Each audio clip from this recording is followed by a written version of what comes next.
like, hoping that today will not be the last day of the 1994 season, but it's anybody's guess as to the result of the labor dispute baseball finds itself facing this afternoon and tonight as the schedule runs out on the late West Coast games this evening. Melito Perez on the mound for the Yankees, and this is the lineup he'll face, presented by 7-Eleven. Schofield, Alomar, Molitor, the DH. Carter, Olerud, and Huff in the middle. Cole, Sprague, and Borders rounding out Cito Gaston's lineup for the Toronto Blue Jays. The defense behind Melito Perez this afternoon brought to you by Robert Stock, the designer for the American family. Mattingly was charged with an error yesterday, but he's still the best, maybe of all time. I think it's interesting. We talk about preparation. Well, a guy who helps prepare the infielders and sets them, even Don Mattingly, is a guy named Clete Boyer, a great defensive player. You look at the outfield behind Perez today, and a young Brian Butterfield works with that. Holding base runners on, Perez does that well. The slide steps and throwing over and all the other things are called by another coach, Billy Connors, all part of the program that Buck Showalter sets up for his coaching staff related to the players, and it's really instilled a great defensive attitude in this ball club. I saw the numbers on Perez looking for his 10th win. He's been pitching well, although he is coming off that 10-4 loss on the road against the Twins in Minneapolis his last time out. Lasted 5 2/3, charged with 8 runs, 9 hits. And he'll face Dick Schofield to start this one. Schofield leading off in the absence of Devon White, and the first pitch is in there for a strike. White's had some leg problems. They've had their share of injuries. Leads off. You know, Alomar's a little back problem. Ground ball to the right side. Kelly with the flip to Mattingly to get Schofield. So this one is underway. A pleasant afternoon. 76 degrees here in the Bronx at Yankee Stadium. A wonderful day for baseball. It almost is like a fall day, late September, early October, isn't it? Yep. It has come early this year in more ways than one. Here's Roberto Alomar. Alomar hitting .308. .326 left-handed. And the first pitch from Perez in there for a strike. So if the worst-case scenario is played out and there is no postseason play, does that mean the Blue Jays still have a chance to three-peat? You know, going to next year, will they get another chance? I mean, there's so many ramifications of what's going on. Aside from individual great years, an exciting season. Check swing and a bouncer right back to Perez for the out. Well, all of those things, frankly, just to have to contemplate all of those issues, it's really disgusting. When you consider what could have been this year, and it appears right now that it is a foregone conclusion that there will be a work stoppage. Boy, what a great thing it could have been all the way around. You know, a thing that's been impressive to me, and we just saw 3 games with the Orioles. We televised 2 of them, and of course Scooter had his day on PIX, the middle game of that series. How hard both teams played throughout, and how hard both managers managed. I mean, you got guys who are going to miss paychecks. They know it. No, none of these players, I don't think, are going to have a benefit for them because they are making very nice money. Molitor takes the pitch high. But the quality of play we've seen and the fan reaction to that quality of play has been outstanding for 3 straight days. I thought the reaction we saw last night in the 7th inning of that game from the fans was outstanding, as was displayed by Boggs. Wade to Mattingly to get Molitor. 3 ground balls and a 1-2-3 first for Perez against Toronto.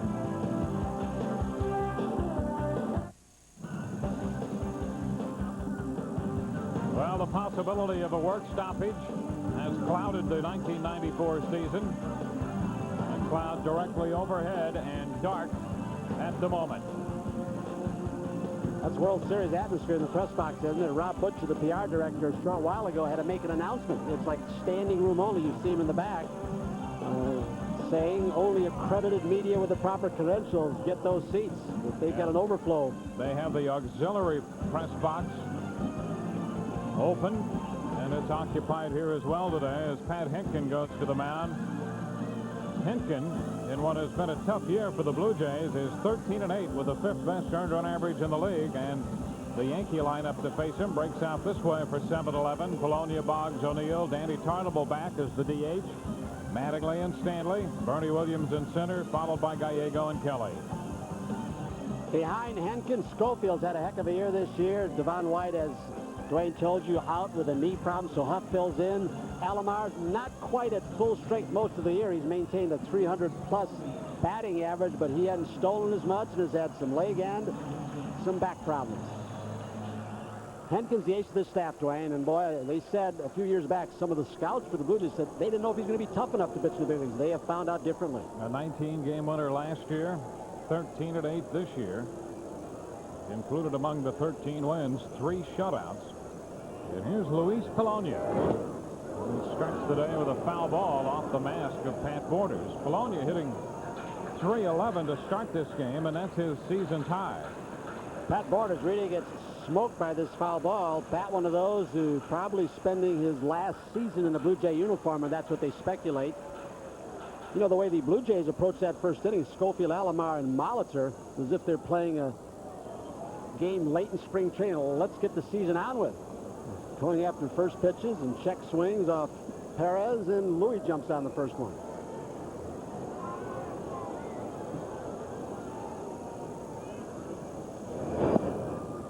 Strike, 0-2. He's got a good fastball, a good curve. He's working on a little splitter that Cito Gaston really has said, look, stick with some kind of changeup. It's been somewhat effective. This pitch is up, and Polonia fouls this one back. High fastball pitcher. You can see what he has done on a Chrysler Performance pitching chart. You know, he had trouble with a slider that was causing him elbow tenderness, so he's gone a little cut fastball. That's, I don't know, that might have been a change, that splitter. The count is a ball and 2 strikes. Henkin, great numbers across the board. 5th in the league in strikeouts with 143. And he just adds to that list a fastball with a little ride to it.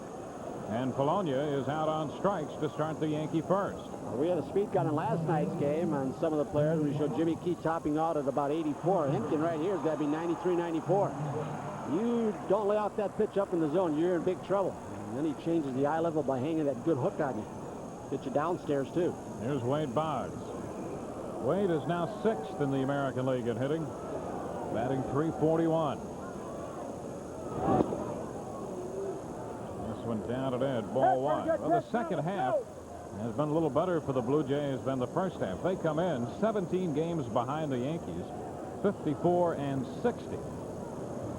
Their pitching has gotten better since the All-Star break. About an earned run, 1 run per game. Schofield to Oldenrud on the bouncer off the bat of Wade Boggs. 2 up, 2 down, and the Yankee first. And now Paul O'Neill. O'Neill to hit with the bases empty and 2 gone. Hitting .364 on the GMC truck leaderboard, leading Albert Bell, who's at .357. So even if O'Neill went 0 for 4 today, he'd still figure ahead of Bell and Frank Thomas.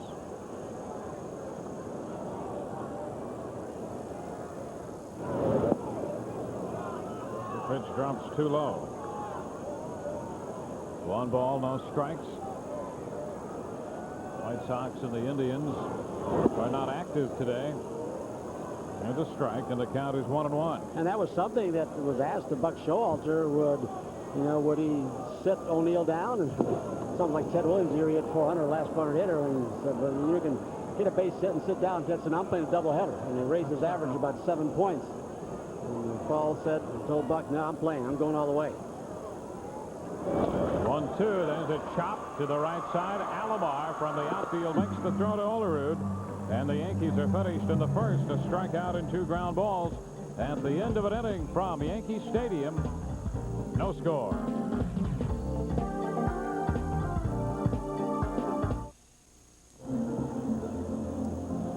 This copyrighted telecast is authorized under rights granted by the New York Yankees solely for the private non-commercial use of our audience. Any publication, reproduction, retransmission, or other use of the pictures, descriptions, and accounts of this game without the express written consent of the New York Yankees and Madison Square Garden Network is prohibited. Clear underway on the Deegan there as we move into the second inning. Joe Carter, followed by John Olerud, and then Mike Huff in the second. Carter comes in at 270, 102 runs batted in for Joe Carter. Melito misses low and away, ball one. There have been several reach 100 RBIs in the big area. How about poor Jeff Bagwell now? Oh, broken hand last night by Andy Bennis. 1 ball, 1 strike. 9 straight seasons with at least 98 runs batted in for Carter, joining Jimmy Fox, Lou Gehrig, and Al Simmons. And a soft liner hit to short, and Gallego makes the grab. Carter, the 18th player in big league history to drive in 100 runs in at least 6 consecutive years, with the 102 this year. You wonder how Joe Carter has been allowed to move around as much as he had with that kind of production. Those kind of guys are hard to find. You talk about the San Diego or Cleveland, Blue Jays, the Cubs originally. How about this deal? Incredible. How about trading 2 future Hall of Famers? How many times have we had 2 Hall of Famers? Olerud puts one down in, and you figure at this point, Carter, you have to project him as a Hall of Famer. You have to project Alomar as a potential Hall of Famer.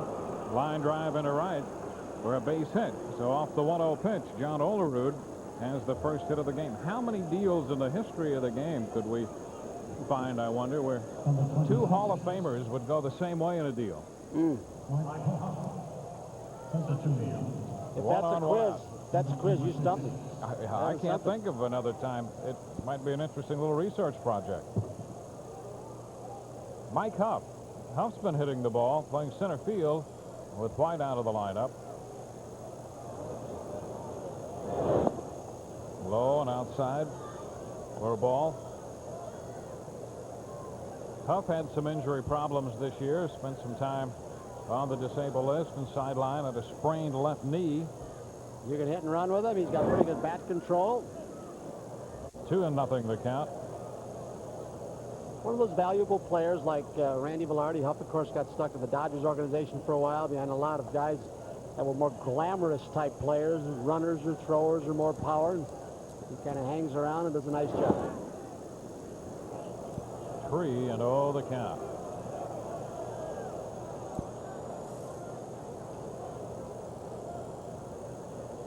Carter lined to short before the single by John Olerud.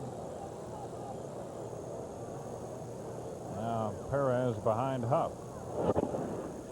That's in there for a strike, running the count to 3-1. I'll tell you, Melito's comeback's been pretty good this year, too. We talked about some of the key players for the Yankees this year to get them where they are. 28 games above 500 at this stage with a 7-game lead over the Orioles. This one's out of play down the right side. Melito's done it. On the verge of winning his 10th game if he can notch a victory today.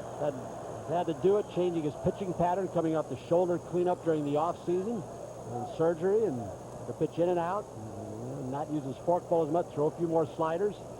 A very positive sign, another plus for the Yankees. And upstairs, ball 4. Olerud will go to second on the walk to Huff. So single and a walk, 2 men on with 1 out. Bringing along Donnell Coles. One thing Melito's not done, at least recently, has been able to throw in situations like this, that ground ball double play. He's pretty much a fly ball pitcher. Sometimes that splitter down will get the ground ball, which he perhaps is looking for right now. Coles hitting .210. And the pitch is in there to him. This is the first start this year for Perez against Toronto. He was 1-0 in a couple starts last year, and his lifetime record against the Blue Jays 4-7, although the lifetime ERA is pretty good, a little over 3.20. Coles over the top of this one. I think you find a few of those situations with Perez coming off a couple of seasons ago where he had the good ERA but had almost no run support. This offense, starting to build last year, makes it a little bit easier on pitchers. They can come back if you have control problem early, give up runs early. It's comforting to a pitcher. 1 ball, 2 strikes.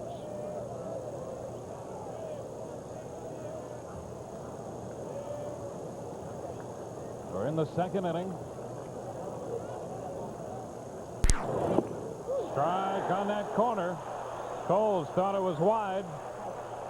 He's caught looking for out number 2. Perez and Mike Stanley have got to like that kind of call from Matt Winans, the home plate umpire. Expanding the strike zone to that degree, boy, that makes it tougher to hit. This ball is going to be 6-8 inches outside. How revealing is that camera upstairs, huh? Yeah, and that's Cole's something. he's wondering, would that be a strike to Paul Molitor or to Wade Boggs? You know, and in the World Series last couple of years when they used those cameras, the networks, some of the umpires and Richie Phillips, the umpires representative, complained. I really think they ought to take shots like that and use it as a teaching tool for umpires. They look at it as a plus. You know, they look, you know, guys, this was your strike zone on that pitch. You know, you'd almost want that camera there all the time. It would improve the quality of umpiring, I think. 1 ball, no strikes. Sprague sends this one down the middle, deep to center. Bernie Williams back, and it's off the top of the wall. Olerud will score. Huff is on his way to the plate. Sprague digging for 3, and he's in there with his first triple of the year. So Sprague driving in 2 with a triple off the top of the center field wall. The Blue Jays have been looking all year long for some punch in the bottom part of the order. Sprague delivers here. Little slider out over the plate. Bernie has trouble picking it up, but even if he had gotten a great jump, it's nearly out of the ballpark within 6 inches. But 1 ball, no strikes. He's got to throw a little fatter slider to try and throw a strike. And Sprague, who tries to pull everything. Larry Heisler's hitting instructors try to get him to go the other way to make him a more productive hitter. And that time he went straight away. There's Pat Borders taking a strike. So the Blue Jays jump out to a 2-0 lead. Oh, those base on balls. Flash used to say, huh? Base on balls to Huff. Check swing and a roller back to Perez. He'll take care of that to retire the side. 2-run score for Toronto. 2 hits and a man left. Bottom of inning 2 coming. 2-0 Blue Jays.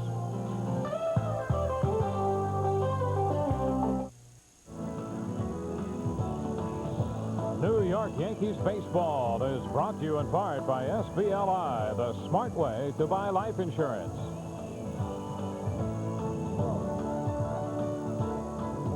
Yankees down 2-0, bottom of the second. They're facing Pat Hentgen, and Danny Tartable is back in the lineup. Tartable, the designated hitter for the Yankees, with 18 home runs. Danny has not played since Monday after x-rays on his left elbow were negative. He was hit by a pitch in Monday's game against Baltimore. Line drive into left center. Coles cutting over and will make the catch for the out. You know, Danny's numbers have not been lousy, but, you know, I think some people are disappointed, including Danny. He really has had some streaks as far as hitting the ball well, but not those streaks where he drives the ball with power. Did Don clarify some of the things today that were written in the papers regarding... Yeah, Don Mattingly on the Budweiser quote book. If this thing goes through the winter and spring and goes against what I feel as a person, I don't know if I'd play again. On the possibility of a prolonged strike, Mattingly takes a strike there. He thought some of the play it got was overblown a little bit in terms of, well, this might be his final game, and this one is foul out of play. 0-2. Of course, he had talked about the possibility with a year left on his contract. At the end of the contract, that might be it for him. I know he told that to Tom Padula, which is written a couple of weeks ago, I get, that he will honor his contract. And of course, that, you know, I guess according to his condition and the strike situation, as you said. That's going to go through into center field for a base hit. So Mattingly has the first Yankee hit, a ground ball into center field. 1 on, 1 out. I think Don's feelings were that perhaps the presentation of that story a little more dramatic than he meant it to be.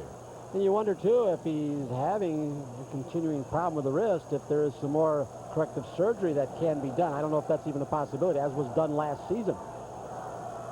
assuming it's the same area. I don't know that for a fact. The Yankees have been very close-mouthed about that. Now Mike Stanley. Looks at a strike. Stanley is hitting .302. 17 home runs. After that slow start, slow April and May as well, and he had a great June, super July, and has continued to hit the ball well here the first week and a half into August. Tough guy to defend again. You know, he's got that part of right center field, and yet you try and jam inside. You can look for a pitch and turn on that. You can string a defense out and get him confused. Counts a ball and a strike. You know, I think sometimes people don't realize how strong Mike Stanley is. You know, we hear about Tartable and Noakes and some of the others who pump a lot of iron, but you see him turn on the ball and get that top hand, and he can get some severe hook and overspin on ball. I think he's hitting the high pitch a little bit better this year. He had an excellent year last year. This one's foul. Out of play the other way, running it to 1 ball and 2 strikes. The deal of the century in baseball right there, when Gene Michael got him and got him on that 3-year deal, it was kind of a backup for, you know, catcher. No renegotiations involved, and here's a guy's got a lot to lose. He's not getting any younger. You know, Reedy hasn't been into the money flow like a lot of players with his numbers have gotten because of the contract. He drives this one high and deep to right, but Carter will have room on the warning track and makes the catch for the second out. Of all the players the last 2 years and again this year that we say more often just missed it, I think you can probably say more of him, more than Danny Tartable. So often he hits those long warning track deals where he's just, you know, that half-inch, quarter of an inch beneath it. You can see where Borders is set up. Breaking ball and in a pretty good spot. Low and down. Looked like Mike was shooting that way, maybe looking for a curveball. And yeah, he did just miss it. Here's Bernie Williams. Bernie had a hit last night. 7-game hitting streak for him. Up around 375 for the last week during the life of that streak. 1 ball, no strikes, and 291 for the year. And I don't think Buck Showalter gets more joy out of watching a player than this guy's progress right here. You know, after the start that he had and the rough spring, coming off with the shoulder problems. Another guy who Buck has learned how to handle. He's a people manager. Fouls this one back. The count is 1-1. At Buck's age, I don't know if you can recall a man that young in his position with all the pressures of this organization and this city who has handled people and deflected things as well as Buck has. I mean, that his grandpa and pops really trained him right. He has been the right man for this Yankee job the last couple years. I can't think of a better selection. You know, La Russa at that age was very, you know, really a bright mind. For the fear of being considered chauvinistic, the driving force in Buck's life was his mom. Okay? Well, nothing wrong with that. Just in case this thing's over this year, we want to be politically correct. Yeah. Ground ball, shortstop, and Schofield beats Mattingly to the bag to retire the side. No runs, 1 hit, with a man left on base through 2-0 Toronto.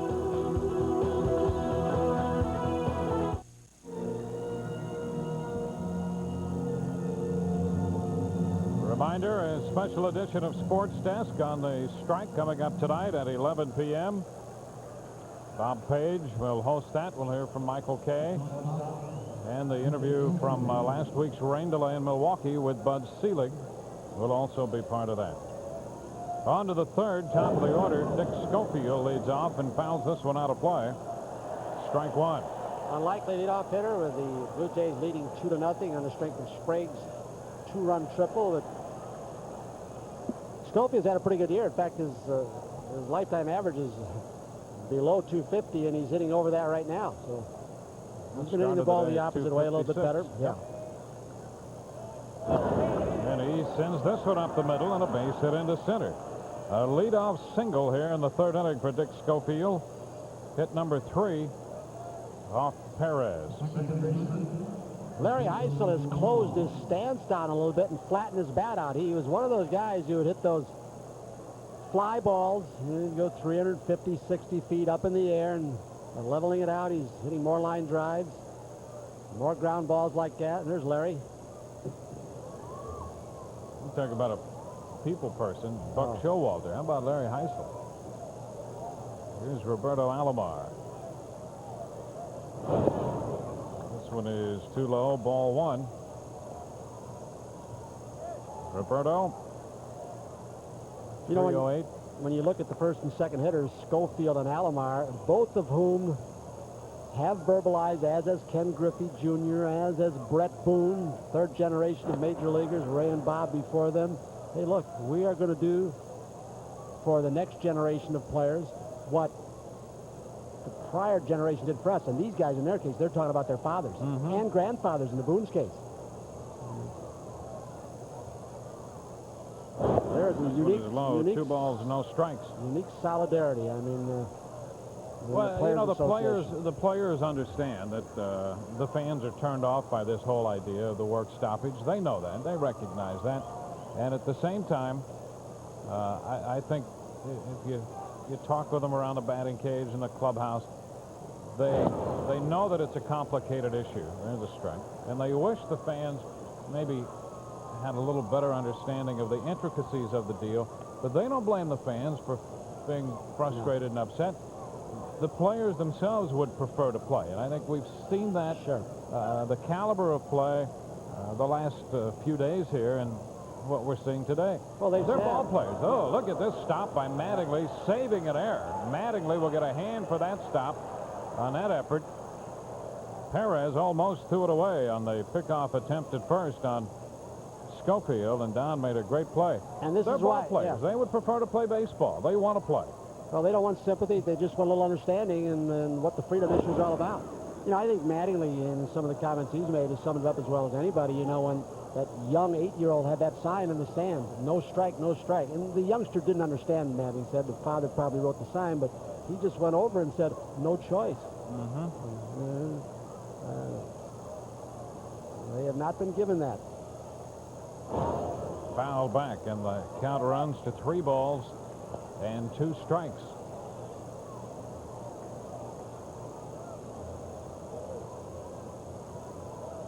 Nobody out with Schofield at first. Blue Jays with 2 runs home in the second inning, leading 2-0 as we now play in the third. Alomar fouls this one out of play.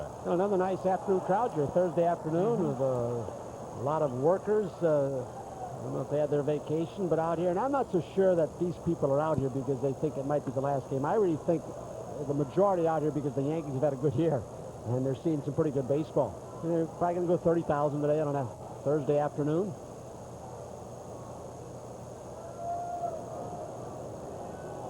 The 3-2. Fly ball into right field, and O'Neill is right there. Kept the hands in, and Perez gets Alomar. We talked about that for weeks, and I don't know if Billy Connors has consciously asked that his pitchers pitch hard in more often, including this ballpark. And right there, that pitch sails in and gets Alomar tied up inside. Billy Connors has got this staff 3rd in the league in team ERA. There's been a steady progression over the last couple of years. You know, Tony Cloninger starting it last year. He's down in the bullpen now, and Billy picked it up. And, you know, when you think of the free agents that were acquired with, you know, Xavier Hernandez in the trade and Mulholland, they haven't really pulled their weight. I mean, There's Paul Molitor hitting .343. Alito misses upstairs for a ball. Yankees have been out hit 3-1 and trailed 2-0. The swing right here and the approach that Buck Showalter considers the best in the game. He said, excluding present company, meaning his own team like Mattingly and Boggs and Paul O'Neill. But he said, that's the guy right here, Paul Molitor. 2-0 the count. And he said, while it's not necessarily the approach that you would teach, there's just no movement. Simple. Very slight step there by the front foot. Not much can go wrong with it, can it? That's why he's so consistent. And this one is skied out of play. They always talk about a, you know, slight stride, don't overstride to lunge, a nice little smooth takeaway. Well, Molitor has almost no stride and almost no takeaway to prepare himself. He waits and waits and waits and then can explode. It'll be so quick. It's like my Abyssinian cats when they're mousing. Yeah. Great eyesight, great recognition, whappo. Don't even bother to buy a trap. Runner's going, and the pitch is lined back into center. Bernie Williams is there to make the catch. Got a chance to double up, and the throw is not in time. Schofield, who was breaking on the pitch, got back ahead of Bernie Williams' throw. And Dick, who learned from his pops, Ducky, who was a middle infielder also, and a pretty good shortstop on some World Championship teams, as he is off and running, he hears the ball at the bat, but more than that, he's looking out of the corner of his eye as Gallego and Kelly are trying to deke him, and Schofield knew exactly where the ball was. 2 outs here in the third. Schofield hustling back to first and is there with Joe Carter stepping in. How about Don trying to deke him too, like the throw is not coming, just standing nonchalantly? Carter follows this one in for strike one. Joe lined to shortstop his first time. Has there been a more dramatic home run than his than last season? Maybe Mazeroski's. His end of the World Series in 6. Mazeroski's was a 7th game winner. 1 ball and 1 strike. Long look down at Nick Leyva, his third base coach. Yeah, Nick playing very deep for Carter because Nick's been very close to getting creamed several times, especially the way Carter hooks the ball. Schofield back in at first on the quick move this time by Perez. There's Nick. You know, Tom Cheek, one of the broadcasters for the Blue Jays, was telling me how many times he got hit, and he said, how did Frankie Crissetti at his age get out of the way? I said, it's very simple. We were taught to hit the ball fair. Runner's going. The pitch is high, and the throw is not in time. A steal for Schofield, and he got a great jump off Perez.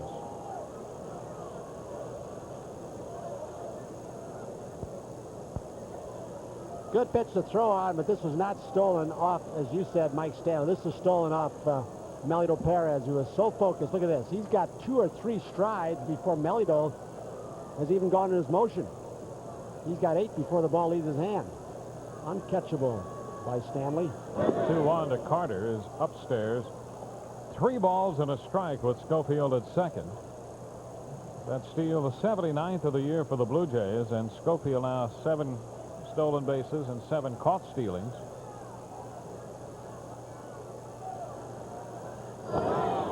Jammed him, and a popper back to first.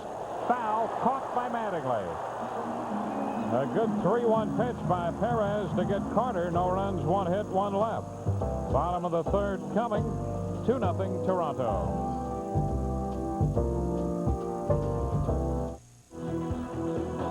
New York Yankees baseball is brought to you in part by Nobody Beats the Wiz Home Entertainment Centers for state-of-the-art home electronics, computers, cameras, music, movies, and more.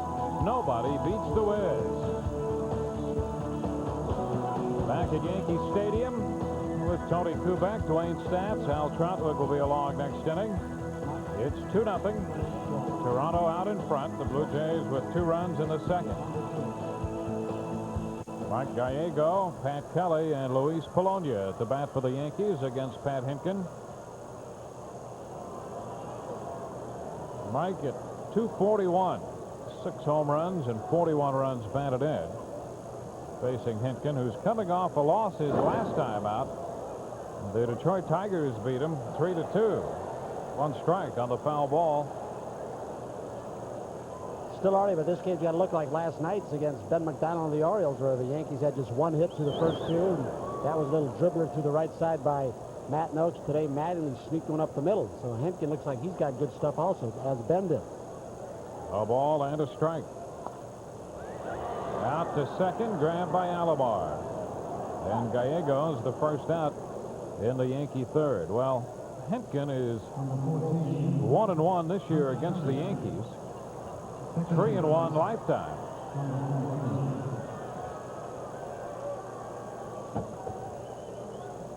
Worked 8 innings of that loss against Detroit. 9 the time before that when he beat the Red Sox 6-2. Pat Kelly takes this one too low for a ball. I mean, Henkin's been good at home, too. I mean, he's 37-19 in the big leagues, but you look at his road record, he's 20-7. I mean, look at the kind of pitchers that are sometimes very special. This is a foul ball. And the count goes to 1 ball and 1 strike. I'll tell you, there was a fan who started to climb that front railing, and I'm telling you, that was frightening. And the upper deck here going after that foul ball. Wow. There's a bunt, third base side. Sprague will not make the play as Pat Kelly bunts his way on. Pat Kelly has put down a number of sacrifice bunts this year. Puts one down for a base hit here. One of the keys, first keep the bat as level as you can. Deaden the ball. But really, if you drop that back foot of your right hand, it gives you that push off, gives you the balance to start, and he caught Sprague. He got a good pitch. Looked like a breaking ball he got to bunt also. A good pitch to bunt on and stay on top of. Here's Luis Polonia. This one darts in too low, breaking down. You know, that's one thing. You know, we've seen Polonia run a lot and get caught. We've seen Bernie's improving. One thing that Pat Kelly came with, his credentials out of the minor league, that he's going to be a good quick base stealer. But he's had some late problems the first couple of years, and I think Buck has really held back on him as far as trying to steal. No pitch. Time call as Henkin hung on to that pitch. Went through his delivery, but did not make the pitch. Just one of the times where the request for time is honored too late by the home plate umpire. Tough judgment call. You know, you got a batter wanting time. He may have something in his eye. You got to protect him a little bit, but you got to show some protection to the pitcher, too.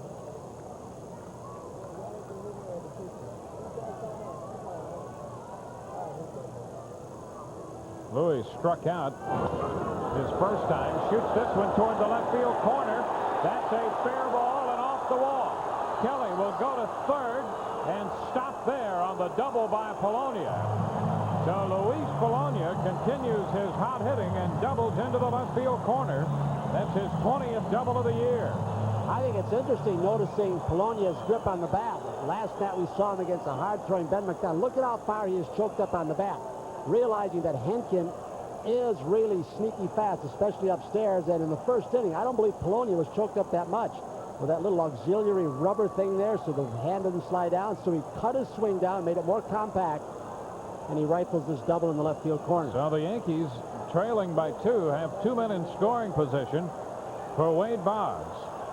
Wade grounded out to shortstop his first time and goes after the first pitch, fouling it out of play, strike 1. Wade in double figures with 11 home runs this year. 4 of those off Toronto pitching, and 2 of the 4 came against Pat Henkin. Wade showed signs yesterday of that recurring rib or side pull. That last swing, he had those hands in pretty tight. It's been bothering him for a couple of months. He fouls this one out of play. 2 strikes. And it was when they were hurting him the most that he started hitting all those home runs. Yeah, when he had it wrapped, he said his swing became more compact and he was able to pull the ball. He was behind in the count. 2 strikes here. Now 0-2. Joe Carter, the right fielder, moves way off the right field line. Doesn't feel that Wade's going to pull the ball in that area. You would expect him to get fastballs away in this situation. And he fouls one out of play. He's hurting. But that still might mean that he's got Henkin in a hole, even though it's nothing in 2. With Wade in this great bat control. Wade usually definitely in these situations, driving in a runner from third with less than 2 outs or even 2 outs.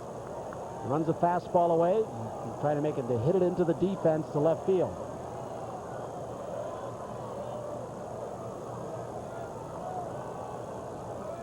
The 0-2 again. Upstairs. A ball and 2 strikes. Wade's one guy where I think it almost does no good whatsoever to waste a pitch. Yeah, not 2 feet out of the zone. If you can make it a couple of inches out, I think you got a chance, but he's not going to bite in those kinds of pitches. a fly ball into center. Huff coming in, not overly deep. The tag by Kelly. He's headed to the plate and will score. So the Yankees get on the board. Wade Boggs hit the fly ball to center, not overly deep, but Kelly scores the first run of the game for the Yankees. Polonia remained at second on the 55th run batted into the year for Wade Boggs.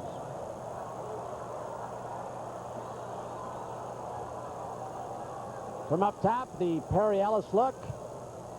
You can see how important scouting reports are. Not hit very deep. He got him in on his fist a little bit, on the fist. Scouting report from Ted Eulander, probably watching Mike Huff, saying his throwing arm is not that strong, and Pat with his quickness, not even close. Paul O'Neill takes ball one. So the Yankees, with 2 outs now, have the tying run at second. It's a 2-1 ball game. Borders out to talk with Hinkin. Ball hitting .363. Could be a reminder from Borders. Say, look, you got first base open. O'Neill's leading the league. You got Tartable, a right-hander, up. Would you rather go to him? We'll see how he nibbles away, if in fact he does, at Paul O'Neill with first base open and 2 outs. Now a pickoff play at second. Polonia back in. That's Schofield taking the throw. So the Yankees have turned the bunt single by Pat Kelly into a run, thanks to the double by Polonia and the sacrifice fly by Boggs. Hinkin stays away. 2 balls, no strikes. Different managers operate differently. You get a Sparky Anderson, he may just automatically say, give him 4. Let's get the Tartable, get the matchup. Sparky usually leads the league in either league in intentional walks given up.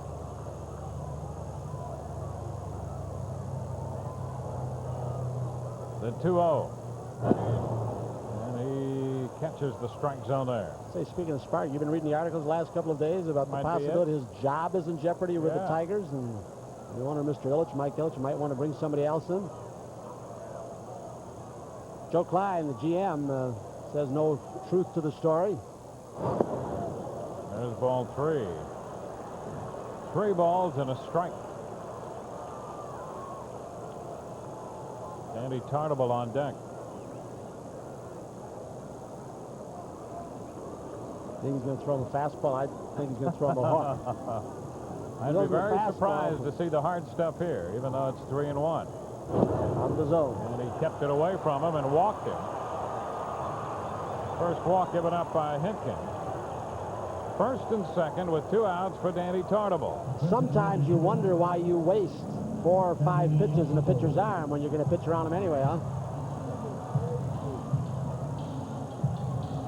And there's always the possibility that you might make a mistake if you're trying to pitch around somebody and make a pitch in a location that you live to regret.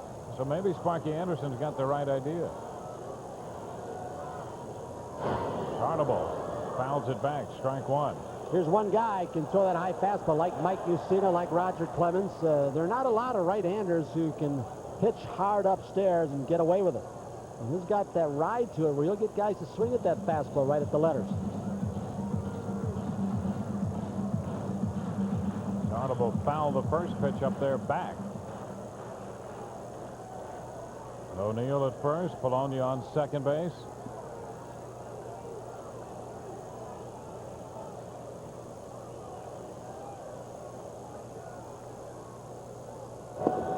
Too close. 1 ball and 1 strike. There's that little pitch, I believe, that little cut fastball really is in place of the slider that Galen Cisco, the pitching coach, worked on with him, and had a little action sailing away from the right-handers or sailing into the left-handers. Too close. This one stayed in. 2 balls, 1 strike. Yeah, here's the guy he wants to get because he sees Mattingly out of the corner of his eye in the on-deck circle. Down, singled his first time, hitting 5th in the Yankee lineup. The 2-1 pitch. There's a drive deep to left by Tartable, and that baby is gone. Danny Tartable hits a 2-1 pitch out, and the Yankees take the 4-2 lead. 14th home run of the year.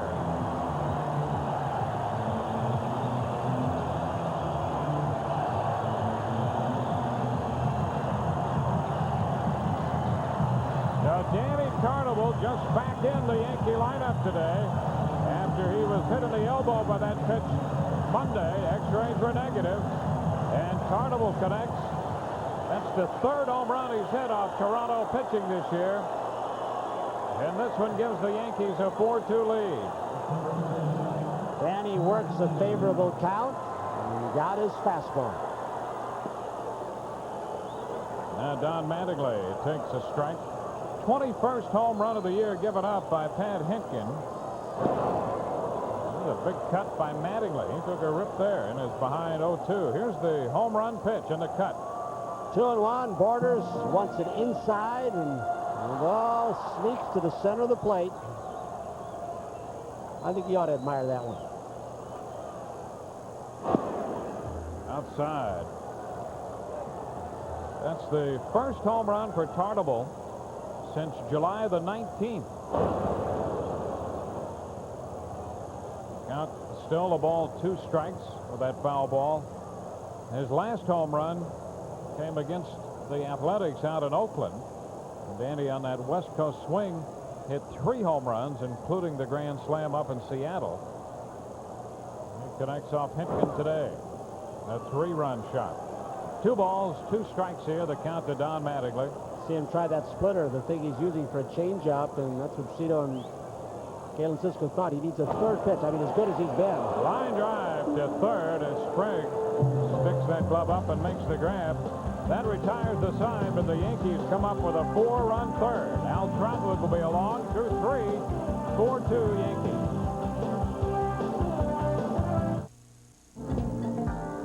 Yankee baseball on MSG is brought to you in part by Reebok, who believes in the athlete in all of us. A cloud hangs over the stadium in all of baseball. Al Trautwig along with Tony Kubek. Hi, everybody. And Tony, I don't think there's any getting over the strange feeling that I have, you probably have, and I think the fans do too. I think I'm past the point of anger. It's gotten frustrating. You know who I blame. Well, yes. What is beyond your point of anger? What comes after that for you? Frustration, disappointment. Yeah, all those Add things. some more.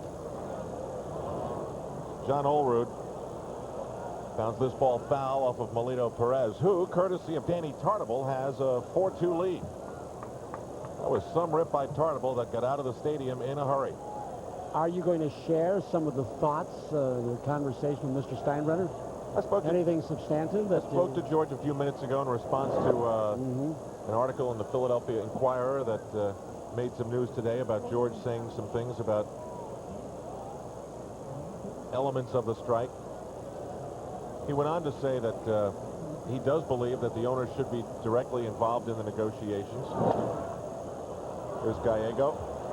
And he believes that that will, quote unquote, happen very soon, that the owners will be directly involved in the negotiations with Richard Ravitch. So he told me that. Did he say why they haven't been involved at this point? Because the players keep inviting him to be there. There were over a dozen players at the session yesterday, including Steve Howe, and Kurt Schilling came up from Philadelphia, and many others. I did not ask him that question, but I will guess that it was the initial thought to put faith in Richard Ravitch. Anyway, he did also say that the competitive balance of baseball is one of the things that has to be preserved, and this is something we argued about last night. I don't necessarily want to get into it again, but he did say it's great that with their low salary structure, the Montreal Expos, here's Wade Boggs, are the best team in baseball, but at the moment they do that, they'll become the Pittsburgh Pirates of 1994 and lose their players. Well, isn't that what competitive balance is, though? You want to spread the winning around. Isn't that what's happening for the last 20, 22 years? No, Tony, that's not right, and you know it. That's not right, and you can't have that.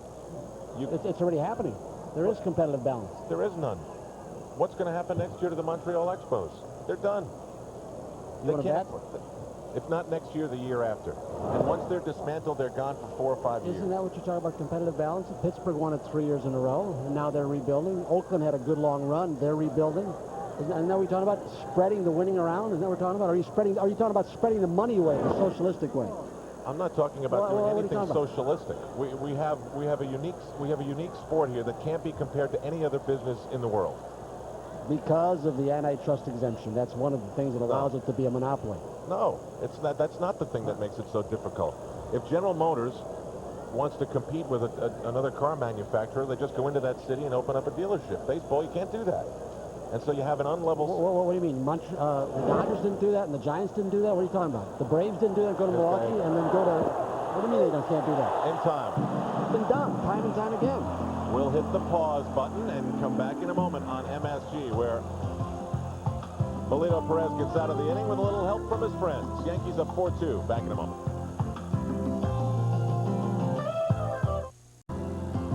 Yankee Baseball is brought to you in part by Budweiser. Fresh, pure, natural. Proud to be your Bud. Back in the harmonious broadcast booth, Al Trautwig along with Tony Kubek. Uh-oh, Tony, they were watching us. This is during the commercial break. We should not discuss this because we have a philosophical, ideological, and even an economic differences as far as whom should be believed. But see, your point is because I argue with you that I believe that the players should accept what the owners are saying, and that's not what I'm saying. So if we can end it like that, that would be fine. Yankees lead it 4-2. It's emotional for everyone. Mike Stanley's hitting .301 now. It's pretty logical when you look at the health of the game. Even though emotions do enter in, but you can look at it in a logical fashion and say, hey, look, things are going great the way they are. Just look what's happening.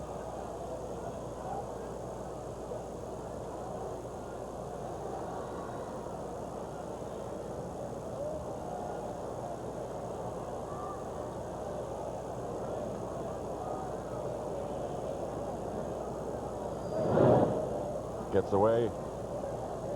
You know, actually, when you think about it, sports in general is going through, you know, a general upheaval. It's not just baseball. It's hockey, and it's soon to be basketball, and it's tennis, and it's, I mean, go down the line.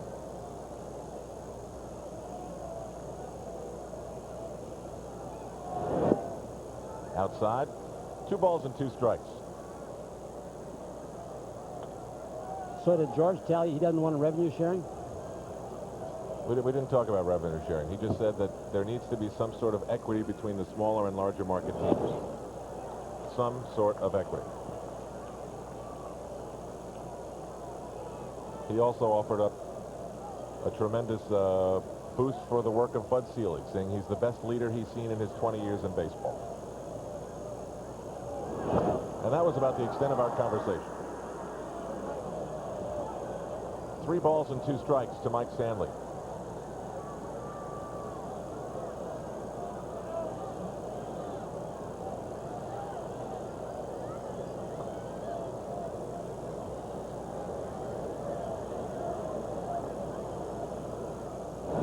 Big swing, and Mike Stanley's done. Pat Henkin, who's the second winningest pitcher over the last 2 seasons to Jimmy Key, gets Mike Stanley here swinging big time.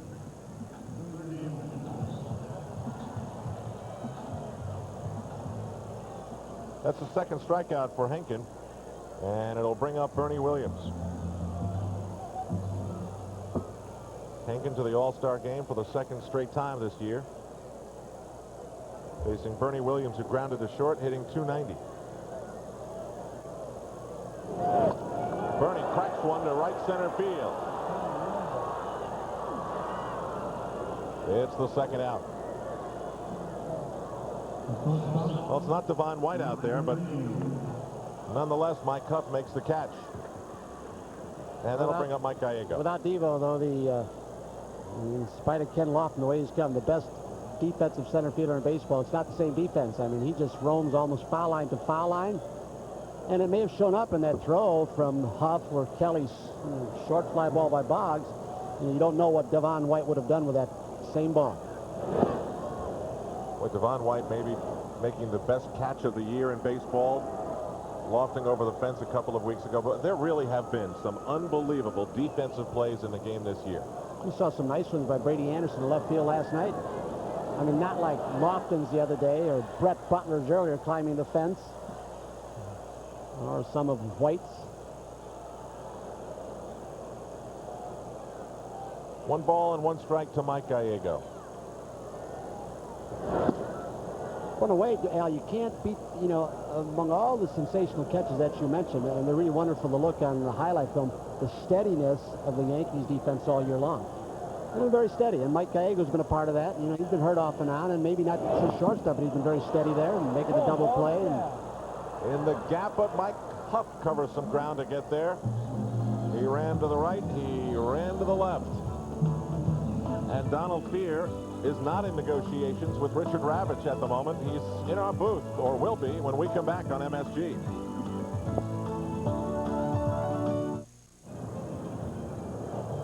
Heading to the fifth inning here at Yankee Stadium in the Bronx. Yankees lead it 4-2 on what could be the last day of baseball, and no man to tell us whether it is the last day of baseball for a while better than Donald Fear. Donald, I guess I wish you were with Mr. Ravitch somewhere in a room here in New York, but you're not. Have you spoken with him today? Just at the Today Show this morning. I haven't spoken to him otherwise. There are no talks planned or scheduled as of this point.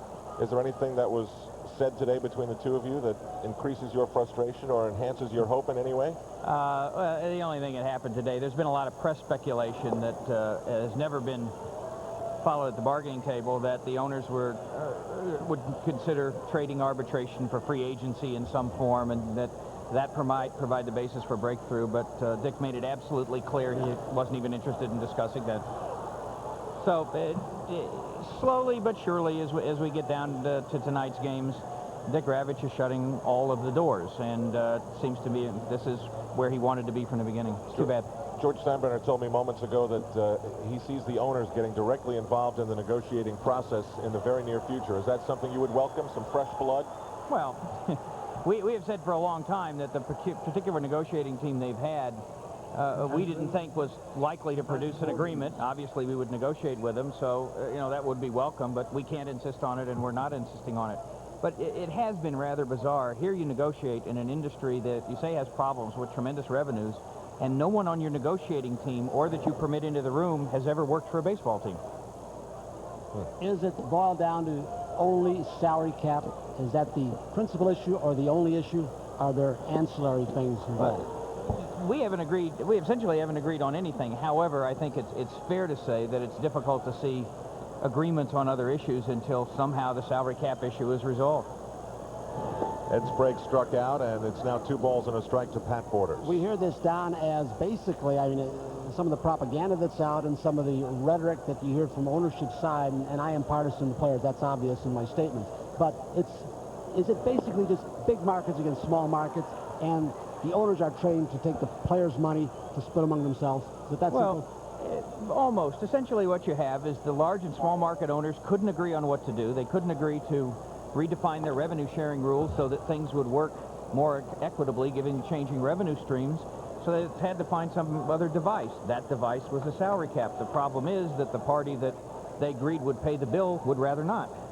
But Donald, everyone wants to know, okay, how long is it going to take? And my thinking on this is that basically the economics of baseball is going to have to be rewritten. Whatever compromise is reached, if it's not the salary cap, it's going to be some sort of a combination of things that's going to take a long time to work out. Am I wrong? Well, anything which involves substantial rewriting of the arrangements, even if those arrangements were predominantly owner-to-owner arrangements, certainly would take some significant amount of time, I would think. So is it your opinion that we're going to miss baseball for a significant amount of time? Well, I think if there was a desire to try and put an agreement together quickly on the owner's side, that you could do it without undue delay, but with each passing hour, you know, even a relatively small number of hours is going to take you past the strike deadline. But as of this point, no reason to think about it. All right, let me interrupt you for a moment. One of your players is down there in a lot of pain, and that's Mike Stanley, a very important Yankee. You can see how Mike's trying to protect his hand behind the glove. It's something they worked with him on last year because he got beat up so badly, and as soon as he goes down for the pitch, the right hand's exposed, which is normal, and he took a bad shot near the back of the hand, fingers, and Gene Monahan's out. And there's nothing more frightening, is there, Tony, for a baseball player to have a hand injury? That's how you make your living, whether it's defense or swinging a bat. And then... Tony, as you well know, one of the things that a lot of people forget sometimes is how fragile any athletic career, but certainly a baseball career, is. It can be gone through a freak accident or part of the normal play of the game at any moment. Hopefully this will be back shortly. Well, the average lifespan, you know, when we talk dollar figures, which seems to be the focus from some of the fans' viewpoint, that some of these people are making too much. When you figure the specialized skills they have, the shortness of their careers and an injury prone. You know, an example I always think of is Mark Fidrich. I mean, Mark Fidrich made so much money for the Tigers and for baseball. They were pitching him out of turn on Monday Night Baseball, prime time, and he signed a 3-year contract and made so much money and never really got the compensation that he did. Now, he did sign him, his agent signed him for him, but there's a great example of a guy that never got paid what he was truly worth in the market. Well, Tony, obviously Gene Monahan doesn't like what he sees on the hand of Mike Stanley, so Mike's going to be taken for x-rays either here at the stadium or a nearby hospital. And you saw Matt Noakes head to the clubhouse to get his equipment, and he has reappeared in the dugout. A very, very anxious moment for the Yankees. Split fingers and broken thumbs and/or fingers are really kind of unusual these days for catchers. Years ago, when they had the two-handed catching gloves, you saw a lot of people with gnarled hands in the catcher's position. That really got Mike, who's having an exceptional year again. Everybody said, let's see Mike Stanley repeat what he did last year. Well, Mike has, in spite of an injury, and he's been a very valuable player to this organization. And just to conclude, they've announced that Jim Leyritz is going to replace Mike Stanley, and we hope, obviously, the news is good and that we can get it to you quickly. Let's get back to the news that you can offer us. I think people are a little bit confused by this because it is so complicated and it is so deep. Well, what's the simplest way that you can explain to someone, while being fair, why we are where we are today? The baseball has 3 traditional revenue streams: gates, plus, you know, concessions and parking and things that go with that, national TV, and local TV and Superstation. The gate is shared a little bit in the American League, much less in the National League. The local TV essentially isn't shared at all. National TV is shared equally. What's happened is that as national TV has dropped as an absolute percentage and perhaps absolutely in terms of revenue, and local TV has gone up, the smaller markets who only share in the national TV say, we're getting squeezed. Nobody ever thought this would happen. Let's rewrite our internal owner-to-owner revenue sharing rules to take into account what this is. The big market club said, well, that's nice, but we'd rather not do that. We like the revenue sharing rules. So they met for 18 months to try and come up with an agreement, and the only agreement they could come up with is if the players took a salary cap that substantially reduced the players' share, then the small markets could have more money and the large markets wouldn't have to pay for it. Well, not saying that you agree with revenue sharing or a salary cap. We do agree with revenue sharing. Okay. Is that simply to preserve the small market versus large market? Are you of the agreement that a market like Montreal needs help to compete with a New York in the long run, or not? I think our basic view is that properly managed and with good stadium leases and with some changes in the revenue sharing streams, people ought to be making just about everywhere. However, it does seem to us that the owner's internal revenue sharing rule could easily be changed and adapted in a way so that they would reflect the changing revenue streams and you wouldn't have the squeeze that the fall off the national TV is producing. How are you personally handling the pressure of this, getting up at 5 a.m. to be on the Today Show, being with us, all the interviews? Well, no, this is the most pressure there is right here and now. Oh, right. How are you handling it seriously? I mean, fatigue-wise, and give me a sense of that. Well, you know, there's a lot of people around the office. Gene Orza, Lauren Rich, Doyle Pryor, Mike Weiner. A lot of people are around. Don't forget the old shortstop. Don't forget the old shortstop. Mr. Belanger and Mr. Bernazard, too. And we trade off responsibilities and go back and forth and make an overt effort that people don't get overtired. But in a way, there really isn't very much pressure right now because the owners have made it so clear that we don't have any choices. There's not much to think about. Don, I guess I would ask you this then. I'm presuming that it's almost an absolute that at midnight tonight there's going to be a work stoppage. Am I accurate in that? Unless something changes pretty dramatically, yes. Do the ground rules change when there's a strike? For instance, if, and maybe I'm reading something, if you think that this has been orchestrated over a number of years on the part of ownership, that they have not negotiated in good faith, do the ground rules change where the players now have some recourse legally, say to the National Labor Relations Board, Department of Labor, so that the owners, if in fact they have been, can found culpable of not really following the procedures in collective bargaining?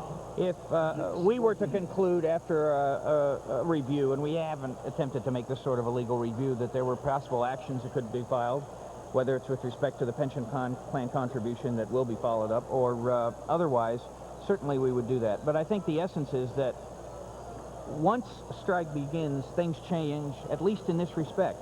You know, players are out. Money begins to be lost. There's no telling what that will do with attitudes. Players are absolutely persuaded that if it happens, it's very likely to be a long one. And it may make it more difficult to reach settlement. We'll have to see. Is there a strike fund?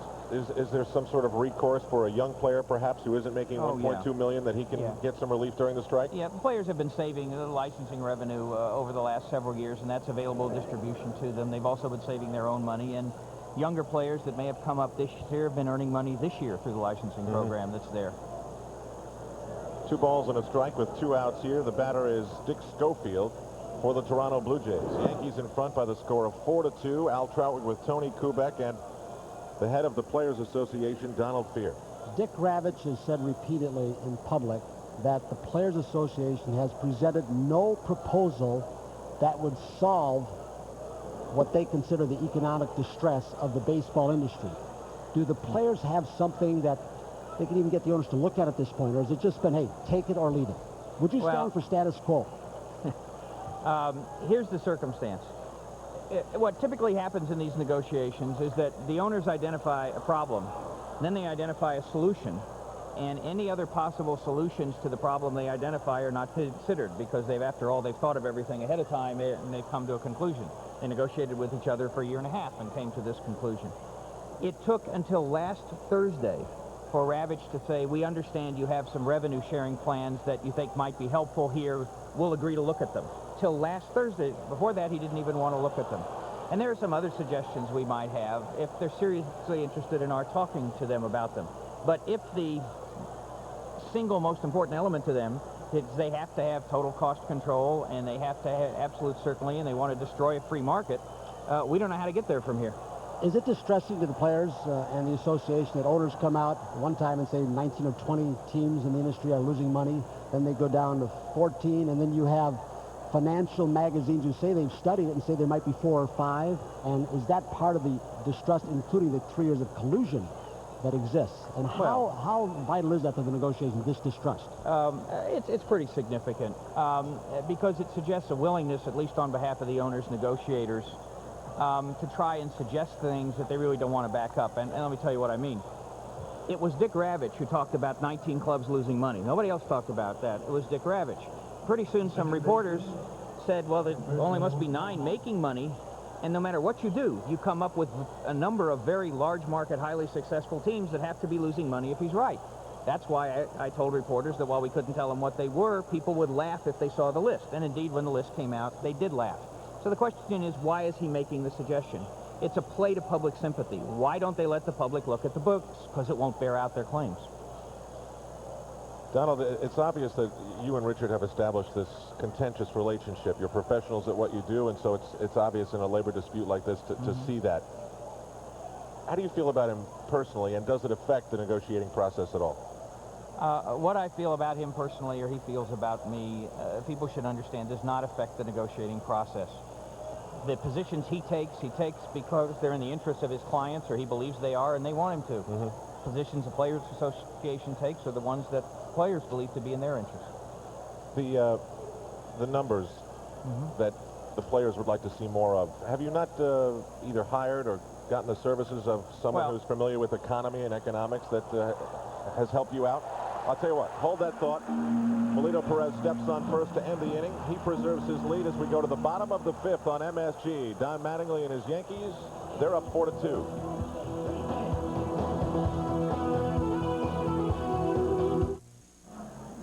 We're heading to the bottom of the 5th inning. Pat Kelly's about to lead it off against Pat Henkin.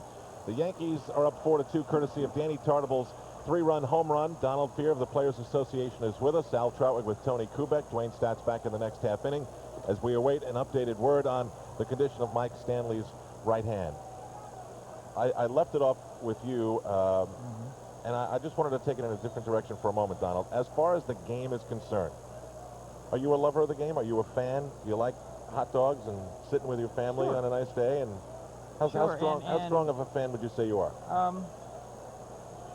I don't know that I can measure it. All I can tell you is that it grows in appreciation year after year, even watching it close up 17 years in a row. What's hard is that it's very difficult to develop a rooting interest when you know too many of the players individually and you have this kind of a position. So I enjoy going to games with the kids because they root, so I root for whoever they want to win. Makes life easier. Well, Tony has pulled this memo out of his briefcase, and he's dying to get to this. No, it's July 27th, 1994 for immediate release, and the title of it is Major League Baseball Office of the Commissioner. Well, first of all, if there were a commissioner, and I know, as some have said, you know, they're hired by those, we know that. Would a commissioner who would have the in the best interests of the game clause still somewhat viable? Would it help in this situation? I mean, well, it depends on the person how strong it is. Sure. I know that, but you know the persuasion would be on ownership side because they hire them. The answer is that I think that we all have to understand that commissioners work for the owners. They're paid by the owners and hired by them. But what they can serve is as a focal point for media attention or fan or congressional or whatever it is, and they can attempt to rally a consensus if there isn't one there. And so there are roles that they can serve. But, you know, the indication that they still put out news releases under the title of the Office of the Commissioner, and there hasn't been a commissioner for 2 years, gives you an indication of how screwed up things are over there. Beneath the title in this news release, it says the union wants just one more thing, more. It's more salary opportunity, more playoff money, more termination pay, more minimum salary, more for minor league salaries. Does the association want more? Out of proportion to what the owners are saying. You see, it's interesting. They talk about salaries. The owner's income in 1984 was less than $600 million. In 1989 was about $1.25 billion. In 1993 was about $1.9 billion. And it's the players entirely that are producing all that income. So it's not a suggestion that there isn't a tremendous amount of money. Secondly, we believe our proposals basically tinker around the edges. We do suggest that we think it'd be a good idea to spend more money in things like the World Series pool and in minor league salaries and in minimums. But we understand that if a club spends more money on minor league salaries or the minimum salary, they don't have that money to spend on more veteran players. It's not going to be a significant or measurable net additional cost, and the owners know that. That's why they don't attempt to put any numbers to the suggestions. Does the salary cap as proposed, 50% of the $1 billion revenues guaranteed, does it make mathematical sense on their behalf? What they on the owner's behalf, sure, because what it does is reduce players' salaries dramatically as a percentage, so they make a lot more money. And so from their standpoint, it does. I think what you got to understand, though, is that it's another indication that the glib phrase 50-50 doesn't really indicate what it means. First of all, they didn't say the players currently get 58. Secondly, they didn't say that the players' 50 includes a lot of things that none of us would consider going to players, like unemployment insurance premiums, or things that the players already have. The owners will want to count against the player's salary 50% of the licensing money the players earn quite apart from the owners. It's like getting a part-time job and having your full-time employer reduce your salary. So tell me one thing, Donald. Tomorrow, Richard Ravitch walks in. Tony, yes, what? The memo gets a little personal. I was just showing you what it says on the back regarding Don Mr. Spear Field. says he's not worried about our fans going elsewhere. Maybe he's not worried, but we are. We're competing with basketball, football, and lots of other forms of entertainment. We shouldn't take fans for granted. Did you say you're not worried about our fans going elsewhere? Of course not. I never said that anywhere. What I said is that we ought to make every opportunity to attract and keep fans. It's having to shut down, if it comes to that, is a tragedy. And we hope when it's over, players are going to do everything they can to make sure the fans understand this is still a great game. It always was. Okay, the cheap shot isn't worth responding to beyond that. All right, so the shots go back and forth, and basically what the fans are concerned most about is getting this thing solved. I mean, is it as simple as if Richard Ravitch said to you, for example, all right, no more salary arbitration? Is it that simple to get this done, perhaps, or is it more than that? Well, what I've said repeatedly about that is very basic, that if the owners are concerned about salary arbitration, what they ought to say is, we'd like to talk about salary arbitration. It's a problem. Wade Boggs, it goes all the way to the warning track. Boggs is on his way to second, and he'll stand up there with a double. Sixth best hitter in the American League, continues to hit. It looks as though he might still be grimacing just a bit, Tony. It's one of those times where you get to enjoy the beauty of a great future Hall of Famer, Don. And so often over the last couple of weeks, and maybe longer for some people like you, been involved for a number of years, where you don't really have enough time to sit and admire the Wade Boggses or the Don Mattingly's or the stroke where he just shoots another one at a gap. He's done it for a dozen years. Tony, it's interesting. There are only two things about baseball on the field that I don't really understand. I don't understand how anyone actually hits the ball, given the way it's thrown, and I can't quite understand how anyone throws it by these guys, given the way they hit. Other than that, I got it figured out. You know, you got this game down to the essence of that pitcher-batter matchup, and that's what it's all about. Pitch after pitch and game after game. That's right. So can you guess for us? Can you guess what possible scenario and how something could be sculpted out of this? Well, you see, the owners have so systematically cut off any possibility of discussion, it's hard to say. What we've said is if you're willing to talk, or if you want to talk about arbitration, then tell us it's arbitration. But Richard Ravitch says it's not arbitration. It's not anything except we have to have a salary cap because we have to have a salary cap. It's as if it has cosmic significance. Donald, thank you very much for your time. All the best in your efforts. We're all rooting for you, Good luck to you and guys. we're rooting for baseball, aren't we? Yeah, well, It's we'll 4-2. certainly do our best. Okay. Thanks to Don. Donald Fear, and we'll be back. Dwayne Stats will rejoin Tony Kubek. I'll see you on our expanded post-game coverage. 4-2 Yankees.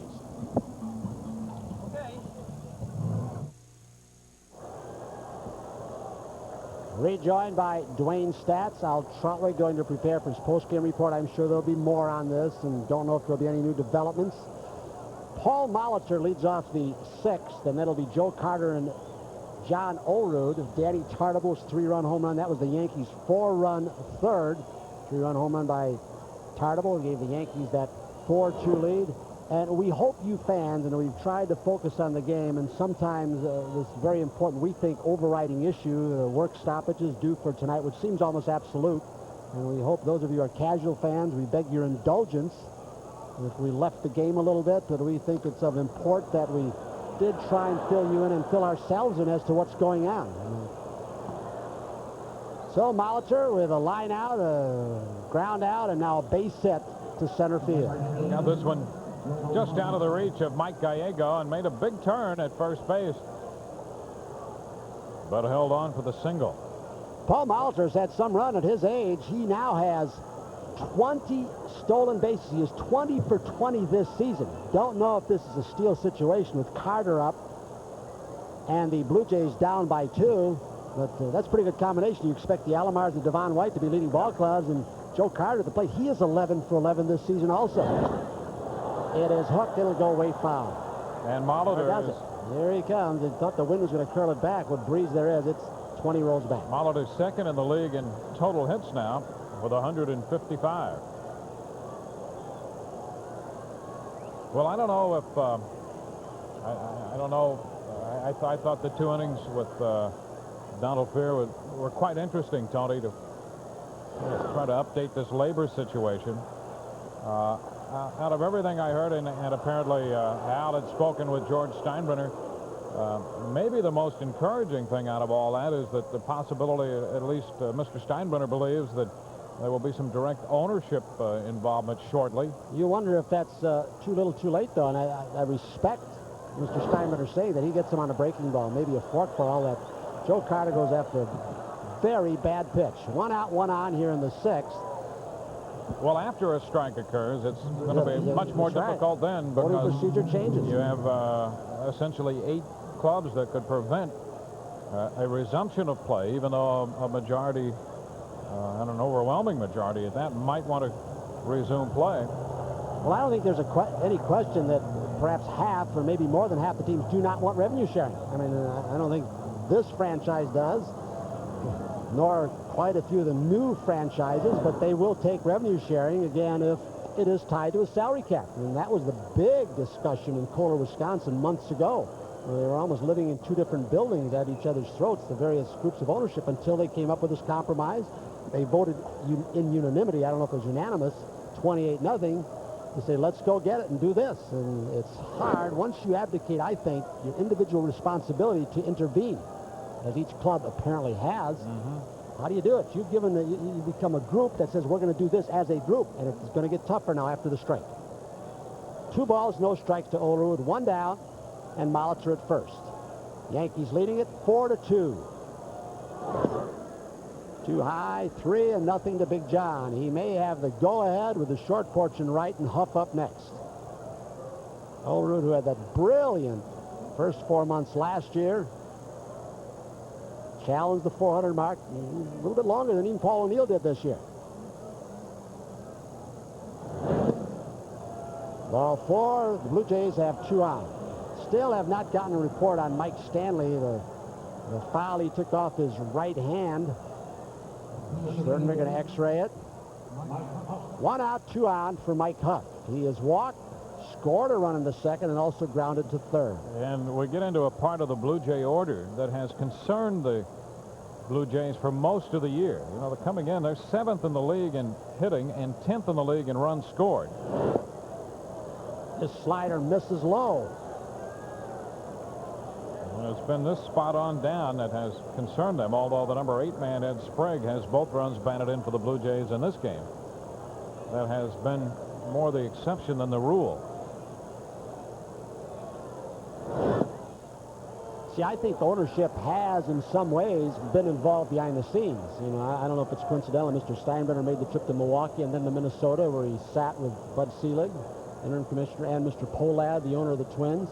So I think there's got to be some kind of lobbying and jockeying behind the scenes, you know, with the revenue that is to be lost on both sides. Whether or not that kind of lobbying behind the scenes does any good anymore after the voting process has been changed, I'm not certain. Yeah. And it's not as if this, the idea of the change voting procedure and making it more difficult to resume play has been lost on the players. They've known this and been well aware of that for a long time. So 3 balls, 1 strike, as Melito, after walking Olerud on 4 pitches, having control problems with Mike Huff. If there was some thought on the owner's side that perhaps the players being aware of the new voting procedure would somehow prevent them and lessen their resolve, that has not been the fact at all. The players fully aware of that and ready to make their stand. Bernie's got a long run. It will hit the gap. Huff will drive in Molitor. Olerud chugging for third. Huff with a double RBI. Yankees 4, Blue Jays 3. There's just 1 out. So Perez, getting behind in the count, walking Olerud, will get a trip from Billy Connors. So the Yankee lead trimmed to 1 on this 3-1 pitch. Perez behind Huff, and he takes it out of the reach of Bernie Williams, bit toward right center field. Now the Blue Jays have received in this game what they have been missing for a good part of the year, and that is production from the lower end of the batting order. I'll make a deal with you right now. Let's see if you agree. You know, the twice World Championship Toronto Blue Jays, Kamenicki warming up for the Yankees. Back-to-back World Championship, the Yankees with a big lead in the East. All these beautiful players out here. Why don't we stick with the game pro? What do you think? As difficult as it is, and as you know, as muddled as our thoughts can be in this thing, whether we take sides or not. First pitch jumped on by Darnell Coles, who had struck out and grounded out. This should get the tying run home. Polonia will go to third as Olerud scores run number 4. The ball will go into the dugout, and they're going to score him too. That's going to break the tie. They're going to send Mike Huff home as the ball curled into the dugout. An error will be charged, and the Blue Jays take a 5-4 lead on a sac fly to left. Darnell Coles jumping on the first pitch. Louis' throw gets away from the people at third and goes into the dugout to score Huff all the way from second. Well, you talk about a throw getting away. Now watch Louis, the sacrifice fly, scores the tying run, and then this ball slipped away from Luis Polonia, way back up the third base side, back of the bag toward the left field line and into the dugout. I was looking for Melito Perez to see where he was backing up. You know, what you do on a play like this, there's no chance for a play for Polonia at home plate, so you've got to really be between home plate and third base, backing up third base where the throw is going to go. And I didn't know where Perez was. He might have been a little bit late and didn't really adjust to the ball curling into the dugout. Regardless, 5-4 Toronto. The bases are cleared now with 2 outs, and Sprague, who tripled home 2 runs in the second up.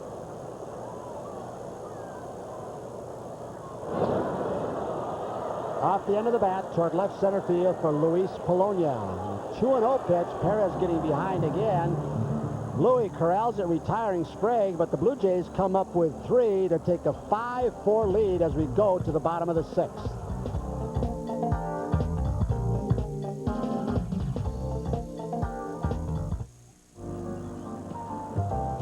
New York Yankees baseball is brought to you in part by Kohler, America's leading manufacturer of stylish, intelligently designed faucets and fixtures for your bathroom and kitchen. The bold look of Kohler, enhancing the way you live. Heading to the bottom of the sixth, where the man stepping in, Danny Tartabull, with a 3-run home run, capping off a 4-run third. Another one of those big innings for the Yankees. Gave the Yankees a lead, but did not last through the top of the sixth. The Blue Jays came up on 3 runs and a couple of base hits, a walk, and an error on Polonia. Tartabull's also lined to left field. 1 strike from Pat Henkin.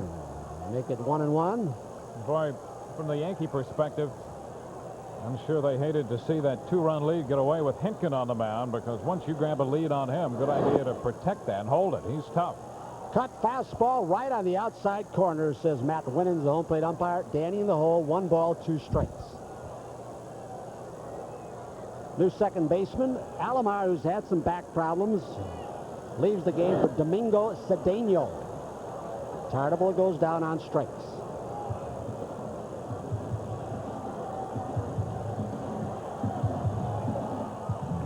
He got ahead of Tartabull.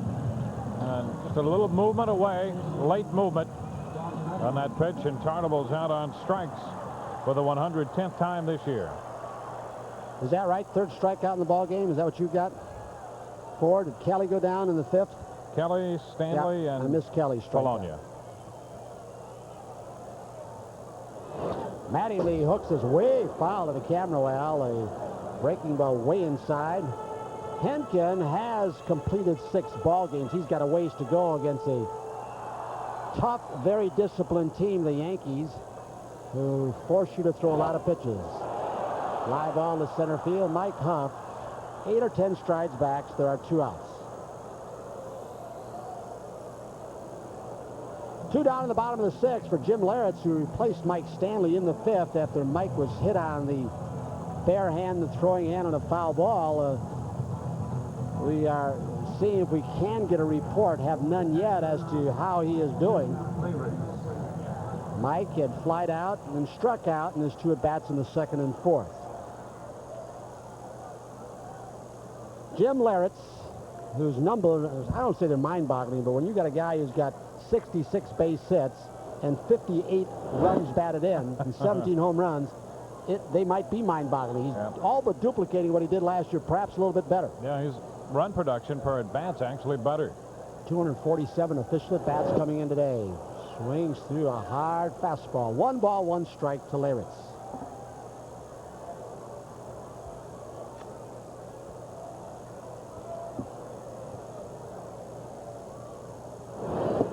Breaking ball too high. In each of the scoring innings, there was at least 1 walk involved. Huff got a walk and scored in the 2nd. Olerud walked in the 6th. And inning, the Blue Jays got 3. In front of Danny Tartabull's 3-run home run. O'Neill had walked. Henkin tried to pitch around him. Laritz is down with a walk. With Bernie Williams stepping in with 2 down here in the bottom of the 6th. Well, we've seen from Henkin on occasion today what makes him so effective. He utilizing that cut fastball, a little sailor, a lot of movement up. And he got Tartabull with that pitch. Bernie's hit to short, then he's flied to center.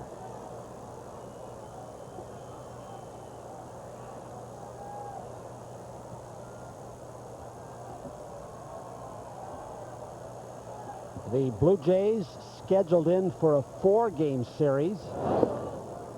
Fastball strike on the outside corner to Williams.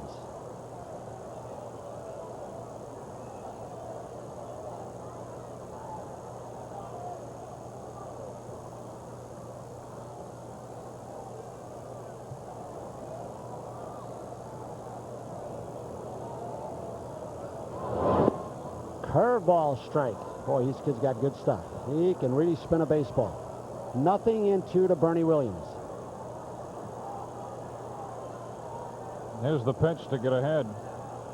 You know, with that pitch, that breaking ball, that's something he didn't throw a lot in '92. And Galen Cisco encouraged him to use that pitch more, and he broke out in '93 and won 19 games. He's got Bernie Williams deep in the hole. This fastball rides high. 1 ball, 2 strikes. 2 outs, Larrett's on first. And the Yankees trailing by a run.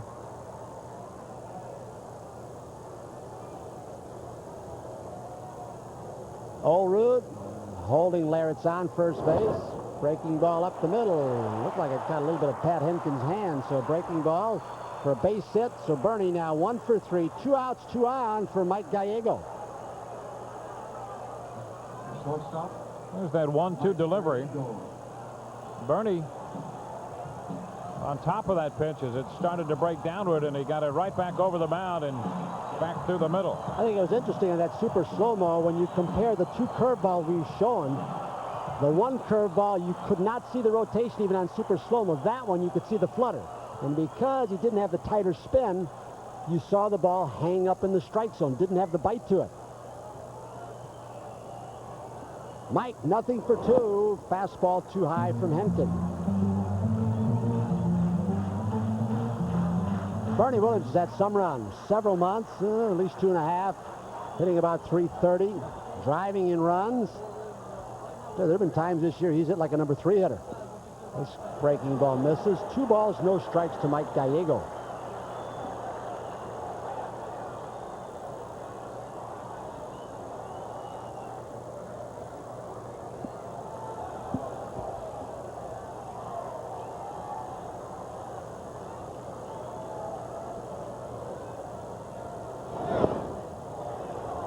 A strike that Gallego did not like.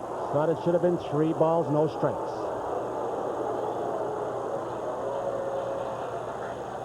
Take a look from our center field angle. You can see Borders trying to bring that pitch back a little bit. Got the call. 2-1 to Mike Gallego, hitting in the 7th spot for Buck Showalter. This little slider stays up too high. 3-1. Cito Gaston, back-to-back World Championship. Has he ever had a losing year? No. In fact, this Blue Jays team has been at 500 or better 12 consecutive years. And we've got a season right now where it's going to be tough to make it, and they won't make it at all if the season comes to a cessation. They are loaded up as Gallego walks for Pat Kelly. Danny Cox, he was injured earlier. 2 of the things that hurt this ball club. First of all, Dwayne Ward didn't pitch in a regular game this year, had surgery. He's done for the year, of course. And Danny Cox, the setup man, was hurt early.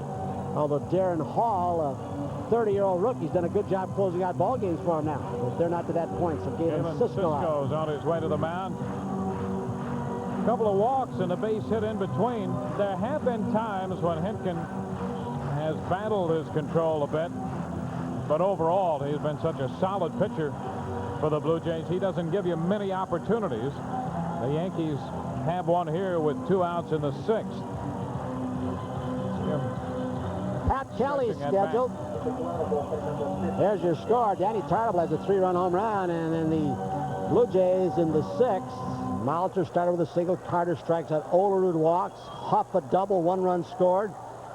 Cole sac fly to left, drove in Olerud, and then Huff on the throw that went into the dugout coming from Poloni's direction scored 2 runs to make it 5-4. Pat Kelly with 1 out in the 3rd, bunted and beat it out, and that helped lead to Tarble's 3-run home run. 2 outs with the bases loaded. Henkin falls down. He looked like he caught his cleats, and I don't know if it came out looking like a fastball. Larrett's is at 3rd. He walked with 2 outs.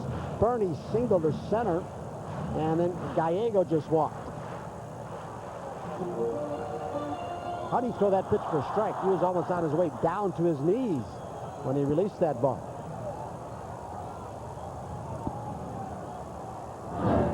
Curveball and a beauty. Took a little bit off it. Maybe that's the tip that Galen Cisco gave him. Back off a little bit. Good report, Dwayne, on Mike Stanley. Negative on the x-rays of Mike Stanley's right hand. The announcement just made by Rob Butcher, the Yankees PR director. 0-2 from Pat Henkin to Pat Kelly.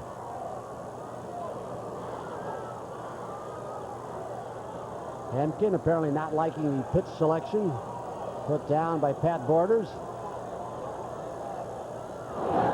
Fastball check swing fouled off. Wow, somebody made a pretty good play right there. That ball shot in the stand like a bullet. Popped up one hand and got it. Still no balls, 2 strikes and 2 outs.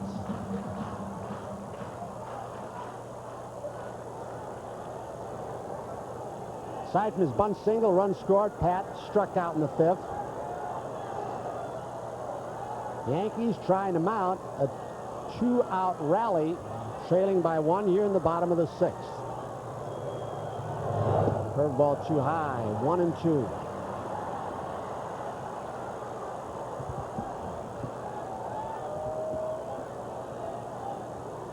With the bases drunk, 7 runs batted in for Pat.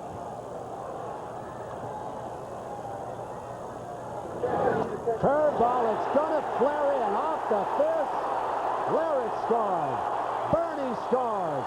Yankees with a 6-5 lead here in the 6th. A clutch 2-out base hit and a rally after 2 outs with Pat Kelly driving in 2.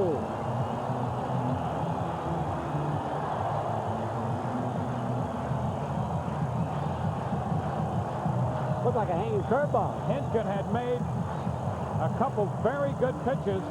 One very tight breaking ball to Pat Kelly. He hangs this one. Our Perry Ellis look as Pat Kelly comes through on a hanging breaking ball. Singles into center. Pat protecting. He'd seen a series of breaking balls protecting the outer half, and the ball hung in. He still got the handle on it. May have broken his bat. Drives in 2 for the Yankee lead. Luis Polonia struck out. Single, run scored, ground out.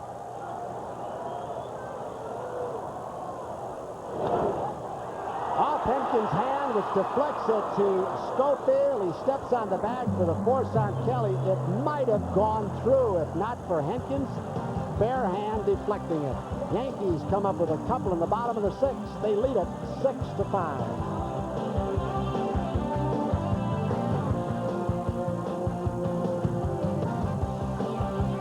Leading 6-5.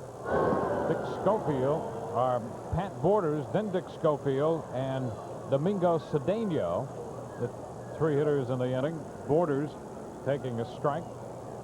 He is nothing out of 2, couple of ground balls. Yankees 6 runs, 7 hits. Toronto 5 runs, 5 hits. I wonder if Henkin's done. I'm looking down at the Blue Jays bullpen. There's somebody really popping the ball down there, and I don't think he's getting work in between starts.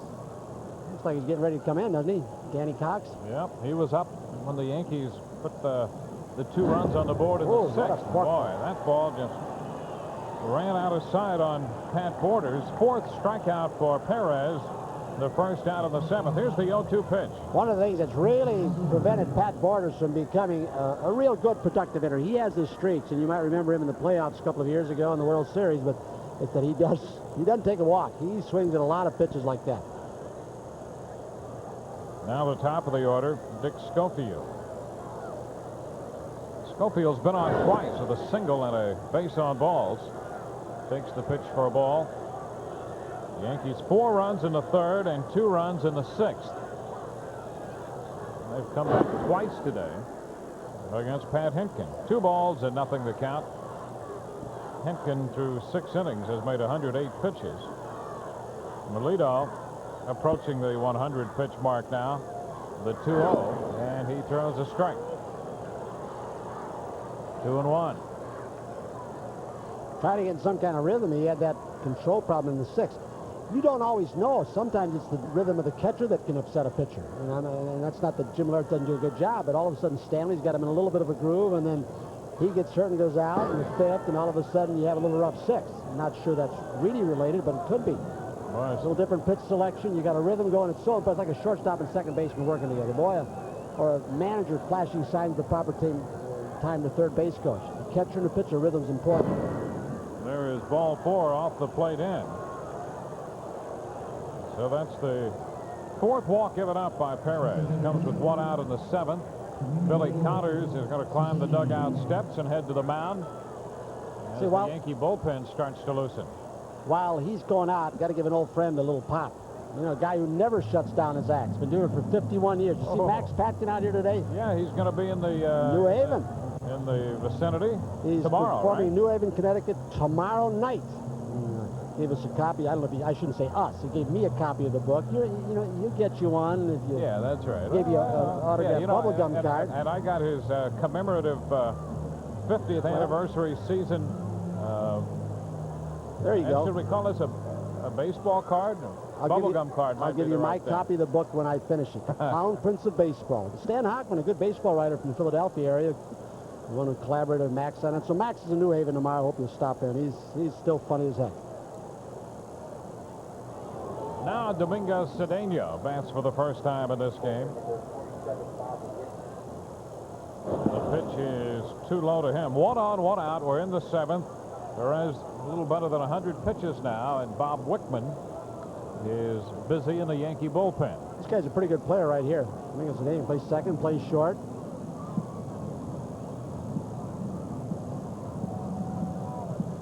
Schofield with the lead, and Melito goes over there. Yankees leading by a run. It's a 6-5 ball game. They were down 2-0, scored 4 in the 3rd, then down 5-4 and scored 2 runs in the 6th inning. Cedeno takes one outside.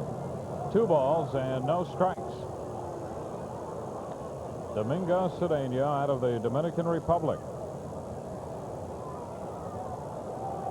Blue Jays tried to force feed a couple of kids, and boy, they had a great start from Carlos Delgado, who's a catcher. He's back catch now, but he had such a great start with a home run binge early, and they sent him down and kept him down, and the young shortstop,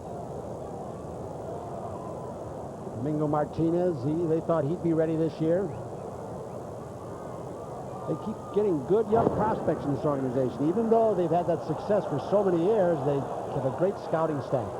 Melito out of sorts here, Yeah. missing on all 3 pitches to Cedeno, and he's behind 3-0. So just as quickly as he retired Pat Borders, he has lost it here to Schofield and Cedeno. Wow. And nowhere close for ball 4. Back-to-back walks, and now we'll be getting into the middle of the Toronto batting order with Molitor and Carter due. 2 men on with 1 out. That's Wickman in the Yankee bullpen, and here comes Buck Showalter. He's on his way to get Melito Perez, who will depart after 6 1/3 innings. With Molitor coming up here, and the Yankee lead standing at only 1 run. So that's going to be it for Cedeno. He will leave with 2 men on base and 1 out. 5 hits. So far, 5 runs, 2 men on base. So he still has a chance to pick up his 10th victory if Wickman can hold the Blue Jays here. This pitching change brought to you by the AT&T Business Advantage. Let it work for you. More solutions, more stuff. That's just outside the press gate at the stadium here. Donald Fair, moments ago, surrounded by members of the media, and is on his way back downtown after talking with his office shortly after he left our booth. Well, we can only hope that the call from Lauren Rich, one of the legal counsel for the association, giving him a call saying, hey, look, Maybe there there's might something be a good ray of brewing. hope. Now, let's hope. It's very remote.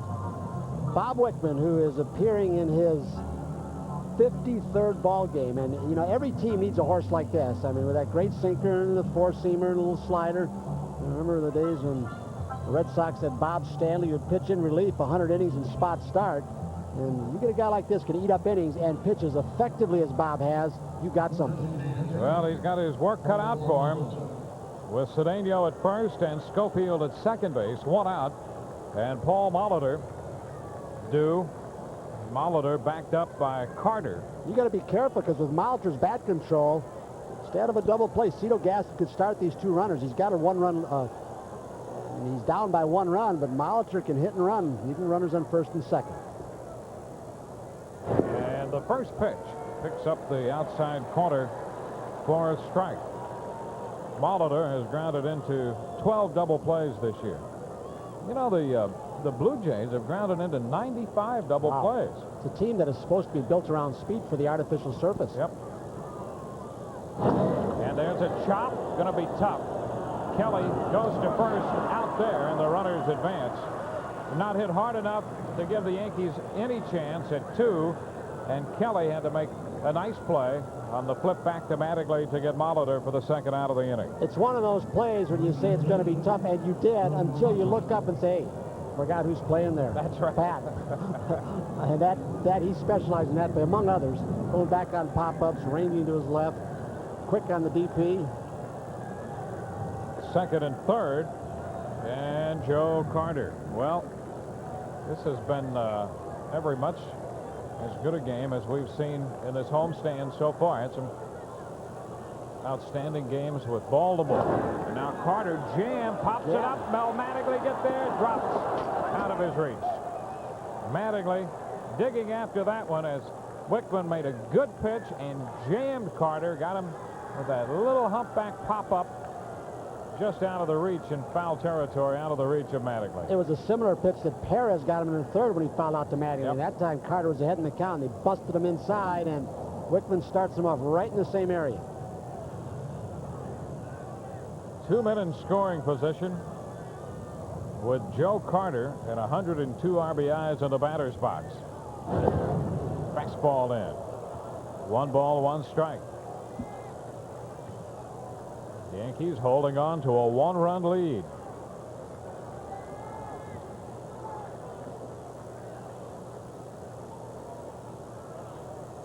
And a high fly ball into left center. Playable. Bernie Williams makes the catch, and that retires the side. No runs, no hits, 2 walks. They're left on base. Bottom of the 7th coming. Great job by Wickman. 6-5 New York.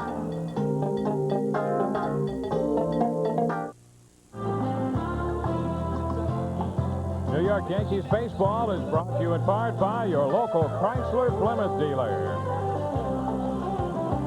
We'll go into the Yankee half of the 7th.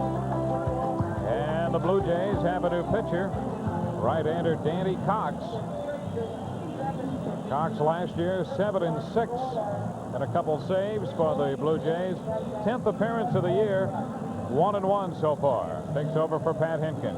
And Dwayne, over the 162-game endurance contest, you're going to have your series of injuries. And everybody does. When the Blue Jays lose Danny Cox only in his 10th ball game and Dwayne Ward, losing those 2 guys, that 10 games in the standing to them, I mean, it's one of those ifs and or buts. Those are very 2 important people from their pitching staff. They had nobody to replace him. For Hinkin, 6 runs, 7 hits. He struck out 4, walked 3, made 108 pitches, and now Danny Cox on the face of the Yankees. And here's Wade Boggs to start the bottom of the 7th.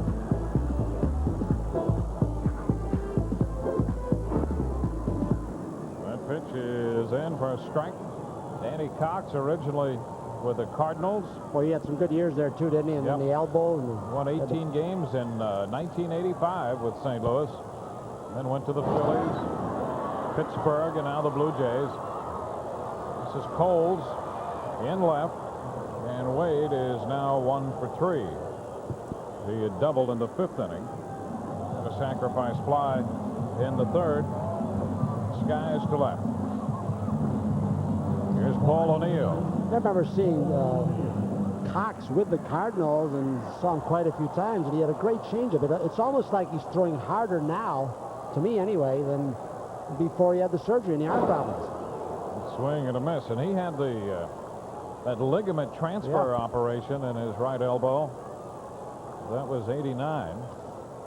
It's one of the few teams, I don't know, has any other team put this kind of shift on Paul O'Neill? I mean, you've seen it on Noakes. Schofield on the first base side of second, over from shortstop, and Sprague alone on the left side. Oh. I wish Paul had dropped it down with Sprague playing shortstop. He thought about it, and he pulled the bat back, and it's 0-2. 2 strikes here.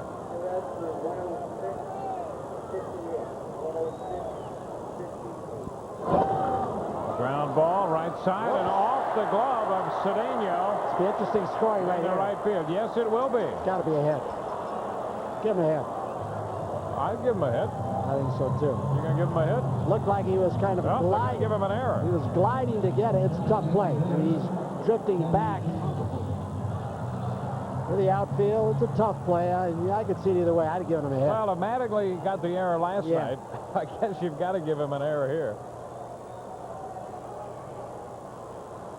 Oh, is Red the official score today? Yes, he is. Red Foley. Red's call. Objective as always. So an error charge to Cedeno. Here's Danny Tartable. Say one thing, Red can't be accused of being a homer on that one, can he? Nope. Tartable lifts a fly ball down the right side toward the line. Carter's over, but it's going to be out of play. A strike to count on Danny Tartable. So that gives Paul an 0 for 4, huh? Along with that walk. 0 for 3, 0 rather. for 3, yeah. 0 for 3 with a walk. Danny Tartable hit the 3-run home run, capping the 4-run third for the Yankees. His 19th home run of the year.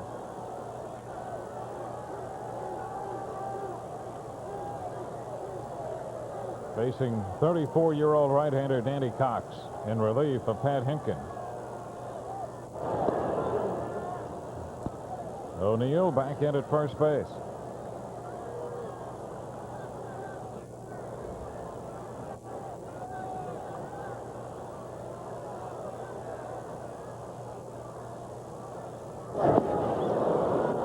Danny pulling off that pitch. Big motion from Danny Cox, and he took something off a breaking ball. 2 strikes the count to Tartable. There's a man part of the teamwork we talked about with the group of players and coaching staff along with Buck that has been molded by Gene Michael. When you don't spend as much time as the Yankees have in first place without some people doing some things right, and right from Gene Michael, Buck Showalter, the club executing, the coaching staff, those fellows so often are overlooked.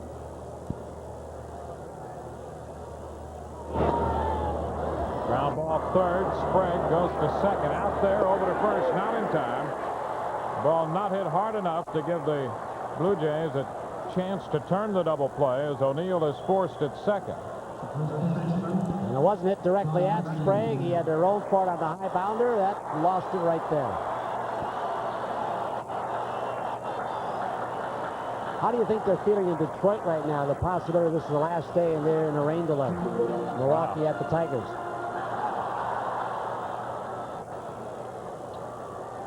Now Don Mattingly. Downey is 1 out of 3. Single in the second inning.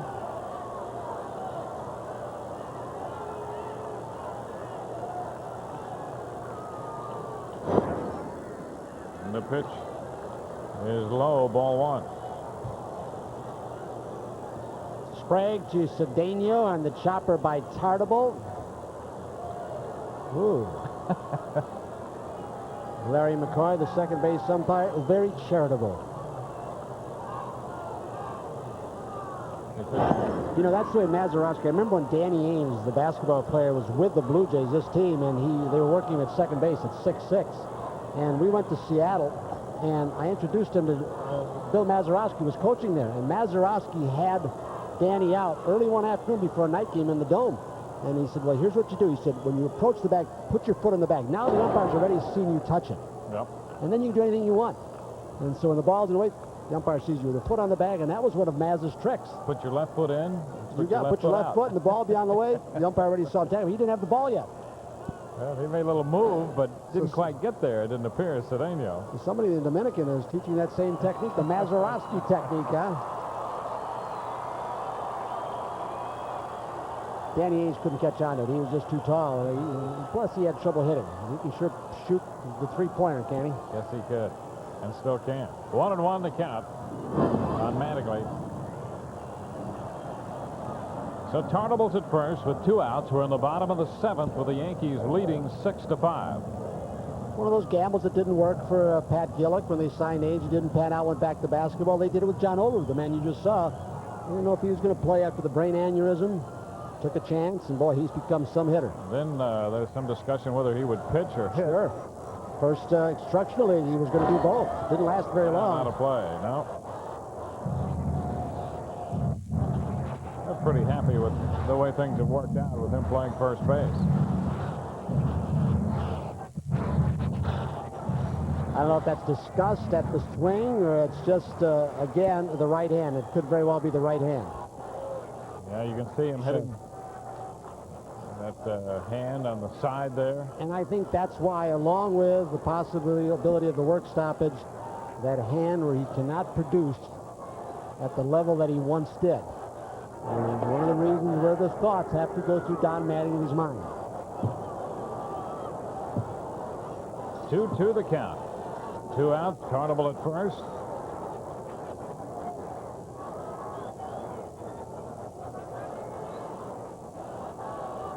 Danny Cox on the mound.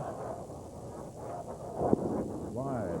And the count goes to 3-2. And it's been a little strange in that it seems to be intermittent. We've seen Mattingly one day take some great cuts. And, well, yesterday, after he got brushed off the plate, and he had a rip that he fouled up, and he ripped the ball to left field. So it's something that comes and goes, and you're right.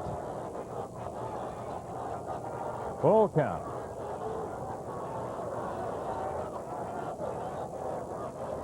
Here we go, 3-2. Carnival off, and the pitch is fouled away. See, what Don's doing is, you watch him, sure, the right hand is on the bat. There's so many times, even with a swing like that, he's almost a quick top-hand, left-handed hitter. That it's almost that the right hand, the one that you should really drag the bat through and you want to pull the ball with some kind of authority. Some people will say the power hand's the bottom hand, the guide hand's the top hand. You get different opinions on that, but Don sometimes just sitting with the top hand prevents him at times from pulling the ball.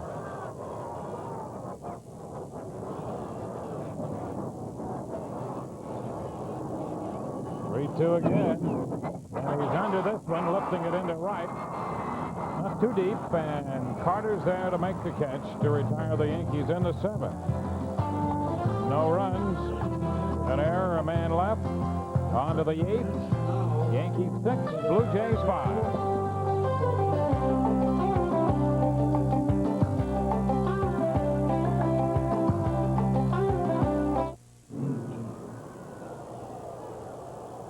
We are headed into the 8th. Yankees leading 6-5.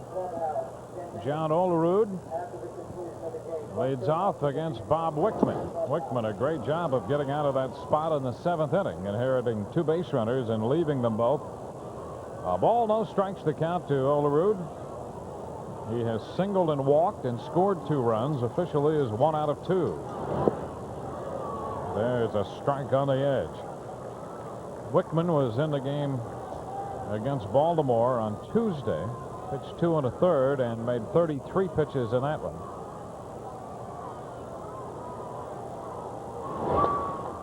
Line drive into center, going to fall as Bernie Williams falls down, and the ball goes by him. He'll have to chase it to the track. Olerud is on his way to 3rd, and he will make it without a play. Bernie slipped on the grass out there, and the ball slipped by him.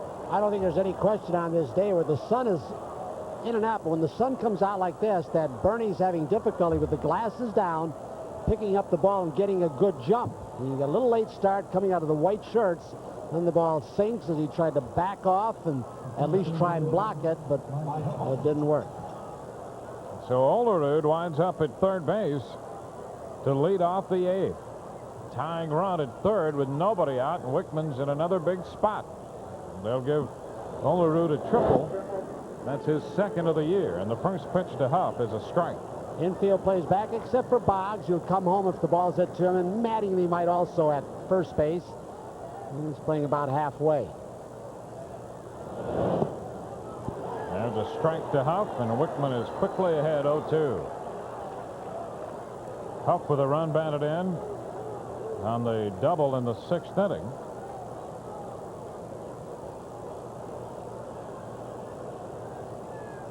It's part of the lineup or with Wickman's stuff. I mean, he can throw some balls in the mid-90s where, it'd be tough to pitch out of it. Nobody else, but he does have the capability to pop guys up, strike guys out, with a little slider that they can't tell coming up. Now the infield comes in. 1-2. And a foul ball bounced behind Nick Leva. Once Wickman got Huff deep in the hole, 1 ball, 2 strike. Buck now brings the infield in. Figure that Huff will be more of a defensive batter.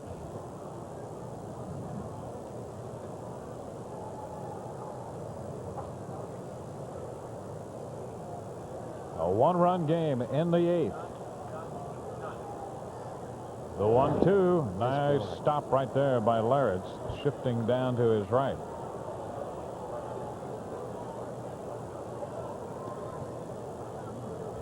Jimmy sliding off to the right on the slider. Down to the knees and putting the glove right between the thighs so it can't sneak through. It's to go away. The 2-2. Got him. And Oh, he boy. just missed out there. Wickman thought he had the corner. Well, we showed from up top that pitch, and even wider than that to right-handers, called as a strike. Buck's not very happy. Here's another look. Some pitches, all but 8 inches outside, called a strike, and this time Matt Winans says it's too far off the corner. Another tap foul. So Wickman's going to have to make another 3-2 pitch. Yankees trying to win their 71st game. Darnell Coles is on deck.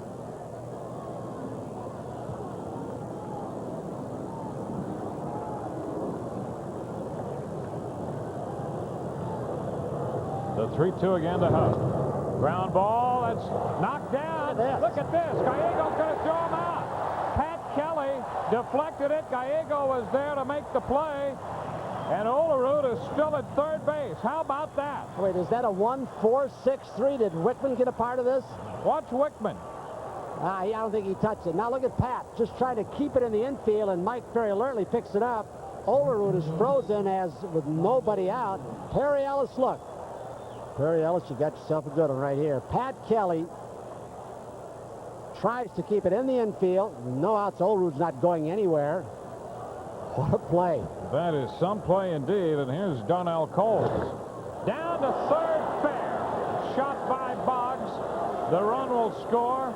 Fan grabs it, and into second base goes Coles. This game is tied at 6. After that great play, Coles jumped on the first pitch and doubles down the left field line, tying the game. That's his second run batted into this contest. Comes in with a sinker ball, and with Boggs up in front of the bag, no range at all. It's just hit too hard. So this is the part of the order that has not been all that effective this year, but it has been today. Everything in terms of the run production down in the order from the Blue Jays. There's a strike to Sprague, who opened the scoring with the triple, driving in 2. Coles has 2 runs batted in. Huff has 1. The other run scored on the throwing error by Luis Polonia. And it's second with 1 out. So the Blue Jays have the go-ahead run in scoring position, and the Yankee bullpen is busy. Scott Kambenicki down there with Rob Murphy. You know, we haven't heard officially, has Joe Osanyo been sent down, and Hernandez has not been activated, but that move could still be made. It sounded like they wanted to keep Osanyo pitching and give him work down at the AAA level. And, but there's nothing been official that I know, unless it's coming after the game. Sprague takes this one low and outside. 1 ball, 1 strike. There's Joe.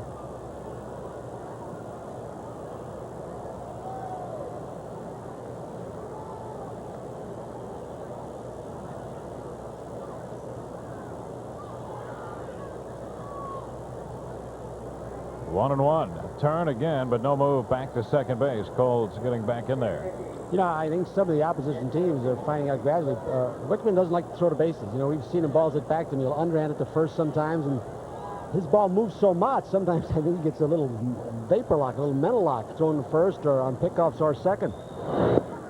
That's a strike call. 1 and 2.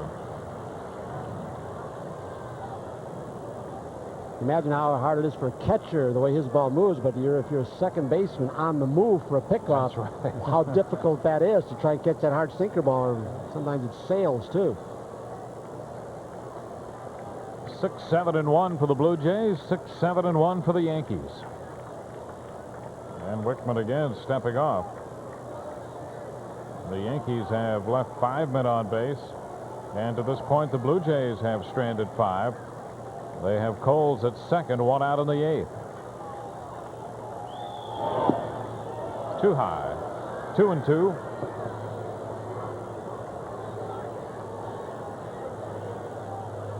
Kelly trying to keep Darnell's clothes close. He's shaded a little bit more toward the bag. And the game tied at 6.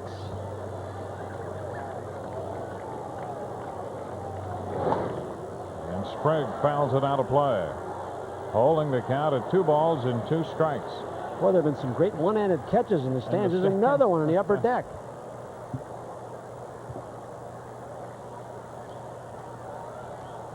Sprague last year drove in 73 runs. He's a little disappointed in his RBI total so far this year. 2 in this game, 43, but he feels he should have more. He had a good RBI start last season and tapered off the second half. Ground ball right side. Pat Kelly with the flip to Mattingly. 2 outs, and Coles advances to third. You think Mattingly knows who he's got playing second base next to him? He took one look, one step, and said, Pat's got it. I'll retreat, make it easier on my pitcher, Bob Wickman. Looks it into the glove. He makes a lot of them look easy. So with 2 outs and Coles at third base, Pat Borders will be the hitter.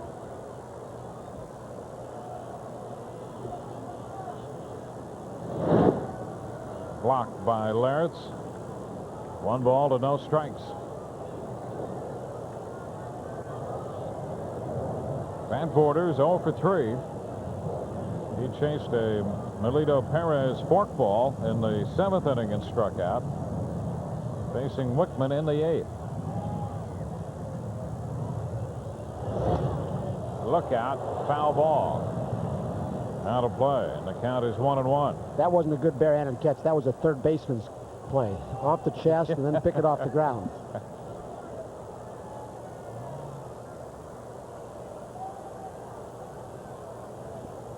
A 6-6 tie. Bouncer foul up the right side. Boy, Wickman, you can only imagine trying to hit against him with the kind of movement. And Borders has fouled off a couple pitches moving in on him here to fall behind 1-2 in the count in the 8th. When you were in track in high school, did you ever putt the shot? 14 or 16 pound. That's probably feels like when you try and hit his sinker ball from Wickman. He struck him out. Wickman strikes out Borders. 1 run, 2 hits. The lead run left at third. Bottom of the 8th coming from Yankee Stadium. Yankees 6 and the Blue Jays 6.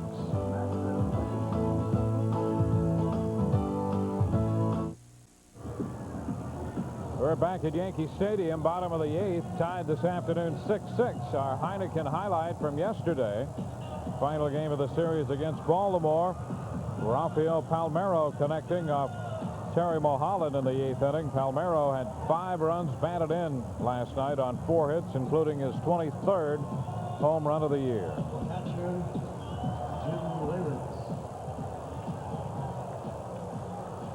This afternoon, the Yankees and the Toronto Blue Jays opening what has been scheduled to be a 4-game series. Jimmy Larretz will open the bottom of the 8th inning, tied 6-6. Larretz entered the game when Mike Stanley left. Stanley took a foul ball off his right hand, and the x-rays were negative. Thank goodness. There's a ball, 1-0. Buck Showalter has Scott Kamenicki penciled in against Dave Stewart for the Blue Jays tomorrow night, but Scott's been up in the bullpen a couple times today. 1-1 the count. Danny Cox on the mound for Toronto in relief of Pat Hinkin. We have Friday, Saturday, and Sunday's pitchers penciled in sand. That's Scott, who's spending the day down in the Yankee bullpen today.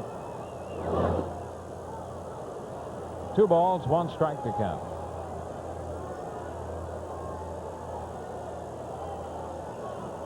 Cox worked the 7th.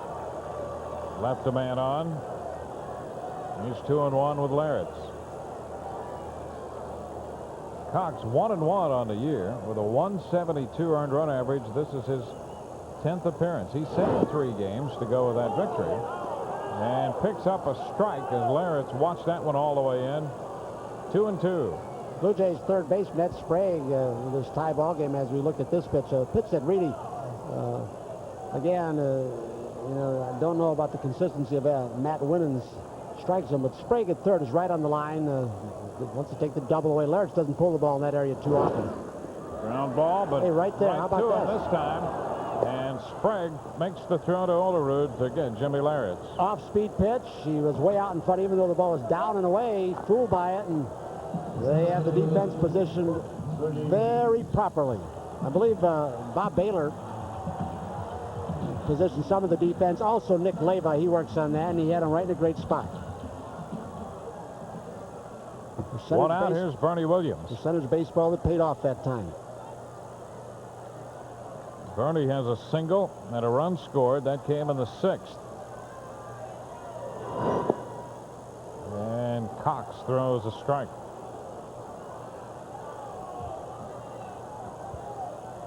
There's Bob Baylor. One time they thought he was going to get the manager's job here. He was interviewed for it, but so was Lou Piniella.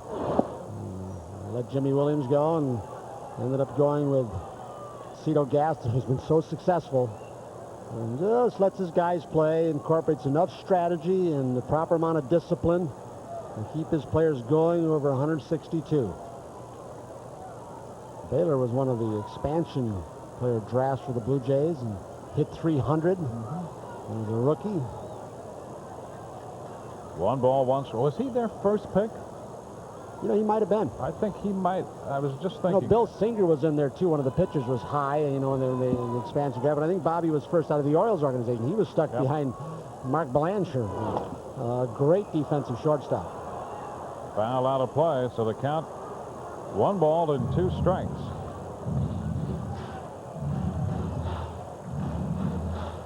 He went to Toronto and hit over 300 that first year. He was their first selection in that November '76 expansion draft. You imagine how hard it's been for Seattle to try and scramble to 500 or above, and what Toronto's done, same period of time. I'll tell you, Pat Gillick's an absolute genius. He has done it 3 different ways. He's used all avenues: free agent market, the trade route, but maybe more importantly, the backbone of any organization, good scouts and developing a farm system. And it He's really used all was, 3 areas. Because the first 2 you mentioned were more to supplement the overall game plan to develop their own talent. This one is low, so the count goes to 3-2. You know, he went for the longest without making a trade and was under great criticism for that. And finally did and pulled off some good deals. They've added a few free agents here and there. Created a winning situation. They've struggled this year, but well, what a stretch of winning in Toronto. 3-2, chopped to the right side. Cedeno at second to Olerud. 2 ground balls in the 8th inning against Danny Cox. Cox, when he was right, had that great sinker. And then had the elbow problems we mentioned. More recently, shoulder problems dating back to earlier this spring. 2 ground balls in the 8th. Base is empty, and here's Mike Gallego. Mike is 0 for 2. He drew a base on balls his last time.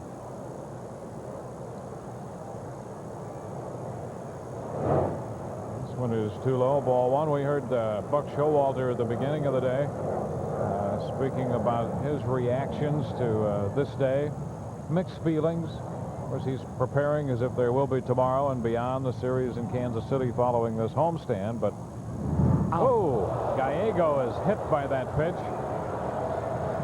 Mike hit on the left arm, and Buck was mentioning Gallego as one of the players. He said, I have mixed feelings. He says, if this is the last game, he said, Mike Gallego might be playing his last game. Sure, could be a few of them. I mean, Paul O'Neill, as far as we know, there's been no negotiation after his great year. Yep. But it's happening all around. The Cubs, I think, have 23 of their 25 Major League players are without contracts for next year. But that's, I mean, that's extremely high, but it's been the standard somewhat around the league with leading up to these negotiations.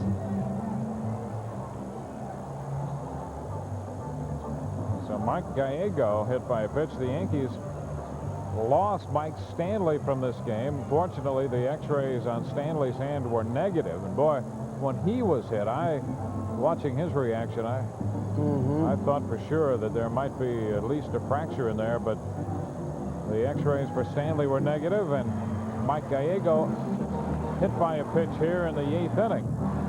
Appears to be okay as Steve Donahue looks him over.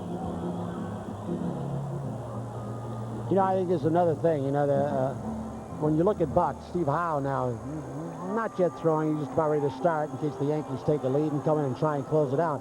But you find a lot of players who want to just stay in the ball game and don't want to get out. I mean, Mattingly, the plan was, you know, have a day off every 10 days or every week or so, and he plays almost every day, and a guy gets jolted like this, and Buck doesn't have to say anything. They want to stay in the ball game for Showalter. Now Pat Kelly. Pat has 2 hits, drove in 2 runs at a hanging curveball his last time up for a base hit. Bunted his way on earlier and scored. You know, Buck's got an interesting theory on, you know, the sometimes misused and overworked word, communicating. You never hear a player say that Buck Showalter doesn't communicate. Buck doesn't think communicating is going by and saying, hi, how you doing? He thinks it's got to be a meaningful conversation to really get inside a guy's head, and he wants the guy to get in his, so they have a really direct understanding of each other. He does sometimes, and he'll admit it. He said, maybe I shouldn't, but I let my heart dictate some things and emotions. He said, but I think it's important because of the feeling. Well, there's a role for that. Yeah, the feeling you have to have for your players and they for you. That's a big part of his success.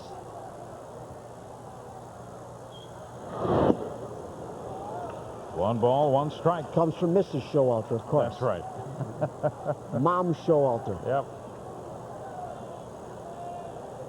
You're only saying that because you know she's got that satellite dish fired up, right? Yep. No, it's true. And Buck has great admiration, a great feel for family and the importance of that, and a great human touch, as well as running a baseball game and a club. Gallego, the base runner, aboard with 2 outs. Cox hit him. Kelly working against the Toronto right-hander. Blue Jays with a run at the top of the 8th to tie this game at 6.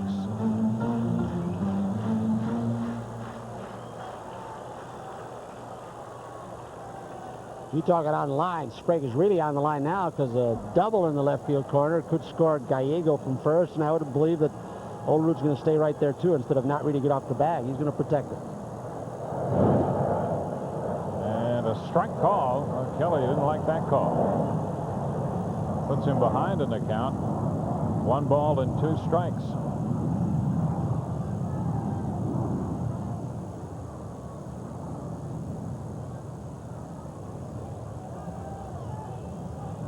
You know, his own way, Cox is not pleasant to hit against.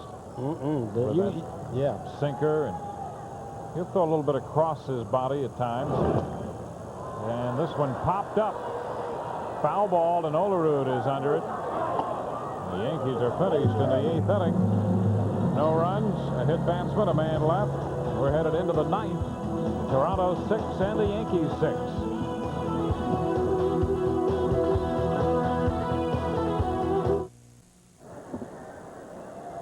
Mike Gallego back out at short after being hit by that pitch in the left arm, so that's under wraps now as Schofield leads off the 9th and fouls the first pitch. Little compression to help prevent swelling.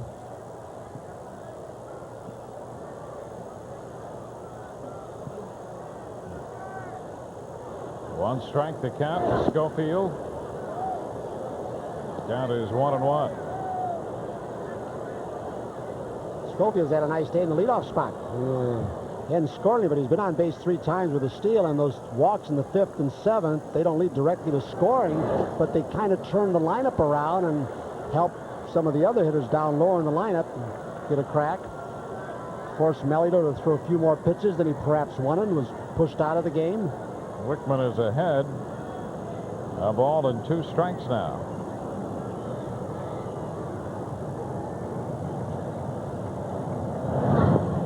He got him. Schofield chased that one. Second strikeout for Wickman since he's been on. He got Borders to end the 8th, and Schofield to chase this one to open the 9th. I'll tell you, you get that sinker ball boring in on you. We saw that to Joe Carter where he hit him on the fist a couple of times, and you're looking inside. Look at the left, the first move. The left leg from that closed stance opens up. That's to protect against the sinker boring in, and then he gives him the other one, going the other way, the slider. Domingo Cedeno takes a strike on the outside edge. Cedeno, a late entry in the game in the place of Alomar in the 6th inning. 1 ball, 1 strike. Cedeno walked in the 7th.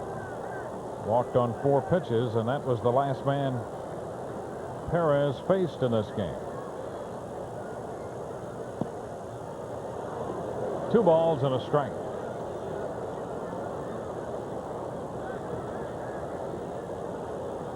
Domingo Cedeno, 25-year-old infielder. 3 balls and a strike.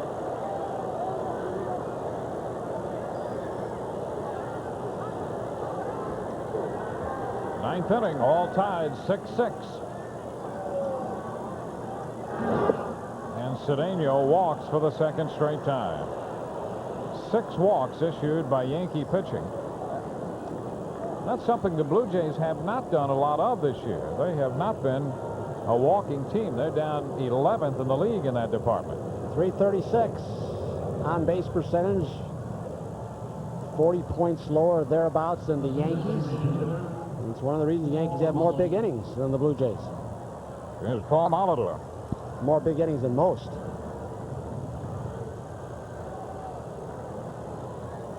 Molitor has 1 hit. He is 1 for 4. Opened the 6th with a single and scored. He's batting .343. The designated hitter for Cito Gaston. And a double play ball. Gallego to Kelly 1. First base 2. Molitor grounds in 2. The double play to end the 9th. No runs, no hits, nobody left. Bottom of inning 9 coming. The Yankees and the Blue Jays are tied 6-6.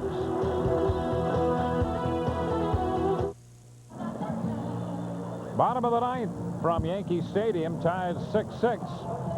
We'll have the post-game report following this one with Al Troutwig. More discussion on the looming strike. Gus Johnson at the sports desk and Michael Kay with the clubhouse report. We understand that Buck Showalter will be available after the game for a possible press get-together. Somewhat unusual. About an inning ago, Rob Butcher, the PR director, said that 10 minutes after the game, Buck will have a press conference. And then the possibility Mr. Steinbrenner would show up here. We don't know if that is fact or not. There's Rob. I mean, well, he's been great in that role as the Yankees public relations director. Especially recent, especially today with the media crunch. Luis Polonia leads off and he's takes had it a low. lot of people trying to sneak out on the field to do things from the pitcher's mound before the ball game, and hey, get the little different kind of angle. And that press box has been full from a very early hour this morning. Ground ball to second. Domingo Cedeno over to Olerud, and Luis Polonia is the first out of the 9th inning. A 6-6 ball game. 1 out for the Yankees in their half the 9th, and Wade Boggs will step in. These 2 clubs in the season series have been even. 6 runs, 7 hits, an error for each team today. And they came in 3-3 in the season series. Boggs takes ball 1 upstairs. Wade with a run batted in on a sacrifice fly to center field back in the 4-run 3rd. That came ahead of the 3-run home run by Danny Tartabull. That's off the plate. 2 balls, no strikes. You know, Toronto's had its struggle against Eastern Division ball club. They're just 12-22. The Yankees have done all right, 19-13. And the team that the Blue Jays had to beat within their division, they haven't done a good job at. They are 6 games under 500, 54 and 60. You see this team and saw this team in spring training, you got to say they're the favorites. You know, Hanky No closing, question about that. Guzman hasn't had the big year for them. He has struggled off and on, giving up a lot of home runs. Al Leiter's had his bright spots. Stewart had a terribly slow start, and it's probably going to be his last season. Wade Boggs up in the count, 3 balls and no strikes. So they had pitching problems early. That's been better since the All-Star break. Yeah, I mean, you almost They forget. have not had the kind of offense that they anticipated. There's a strike. I mean, you had the top 3 hitters average-wise in the league, which is unheard of for the Blue Jays last season. 3-1 the count to Wade. Danny Cox delivers, and Boggs bounces this one foul. You know, you almost forget that they've struggled so with their pitching staff. Tony Castillo, left-hander's having a good year for them, almost a career year, but they've got Dave Righetti down there. Yep. And he was let go by the Giants, and Oakland had a little shot, a little look at him. And Pat Gillick went out and sent him down to his old pitching coach at Knoxville, who's his coach here, Mark Connors. 3-2, lifted into left center. Huff will run this one down and makes the catch. 2 outs in the 9th. And Paul O'Neill will be the hitter. O'Neill reached on an error his last time, walked and scored in the 3rd, so officially hitless today. 0 for 3, but still leading the league in hitting with the average at 361. And a target up in the right field stands. O'Neill facing Danny Cox. And a big cut and a miss, strike 1. You know, Paul would have to drop down to where Bell is. He's at 357. And he's going to finish this game right here, isn't he? Little off-speed pitch. Here's the 0-1. Picked up by Borders, so the count is 1 ball and 1 strike. The Toronto defense again shifted around to the right side. Sprague, the lone defender, on the left side of the infield, and Schofield on the first base side of second. How about how deep the outfield is? Back by the warning track all the way around with 2 outs. Prevent the extra base hits. That's what they call situational defense. The 1-1, and he lays off for ball 2.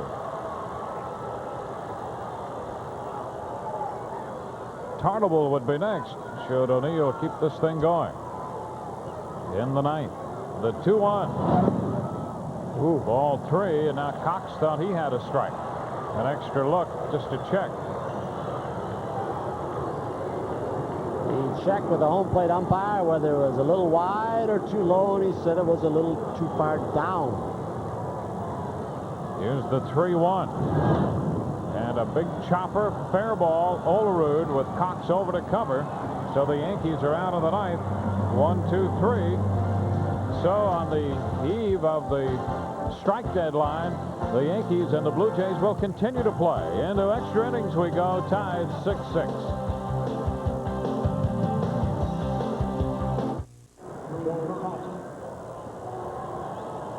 The Yankees and the Blue Jays move into extra innings, tied 6-6, and Joe Carter will open the 10th inning against Bob Wickman. They really handled him well today. They've really pumped him inside. Looks like they're going away on pitch 1, because the last time up, after they kept pounding him and he adjusted and hit that high fly ball to left center field on the pitch in. So he was adjusting the pitch, and now they're trying to change on him. Go away. And he singles into short right center. Got it over the head of Pat Kelly. So Carter's aboard. As Joe was running to first base, Wickman yelled something to him. I don't know, perhaps just that he had such a great pitch. And he did. A good sinker low and away, and out comes Buck. With the left-handed bat of John Olerud coming up, that's going to be it for Wickman. Buck Showalter out to make the pitching change. So 2 2/3 for Wickman. And he leaves. And the call will go for the left-hander with a man at first and nobody out here in the 10th inning. Rob Murphy is going to get the call. This game tied. That's going to be Steve Howe in, and this game is tied 6-6. Back in a moment. 10th inning. Joe Carter is opened with a base hit. Bob Wickman removed in favor of Steve Howe. What a great job Howe has done. 40th appearance, 3-0, 15 saves, a 1.70 earned run average. Yeah, he's had almost a couple of months where he's been near perfect. He has allowed a couple of inherited runners to score, and Herbeck base hit driving in 2 in Minnesota. But aside from that, the more work he's gotten, it seems like the better his control has been and the more his ball's moved. And he's really grabbed onto that closer's job. He inherits a base runner in the 10th. That'll look bunt. John Olerud at the plate. Joe Carter, the runner at first. Olerud has scored 3 runs, 3 of the 6 Toronto runs today. Doesn't mean he's going to bunt, but you sure got to be alert that he might. Just trying to Step find back out. that time by Howe. These are designed for somebody on the bench to try and pick something up, whether it's Clete Boyer, Buck Showalter, Billy Connors. See if they'll tip off.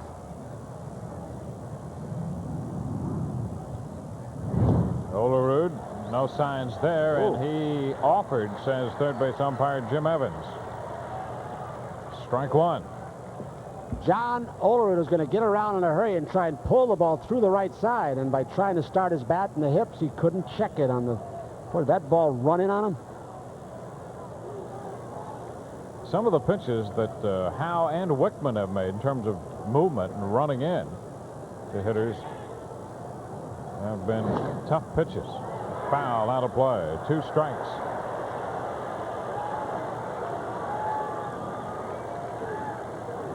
Blue Jays keep their bullpen busy as we play in the 10th inning.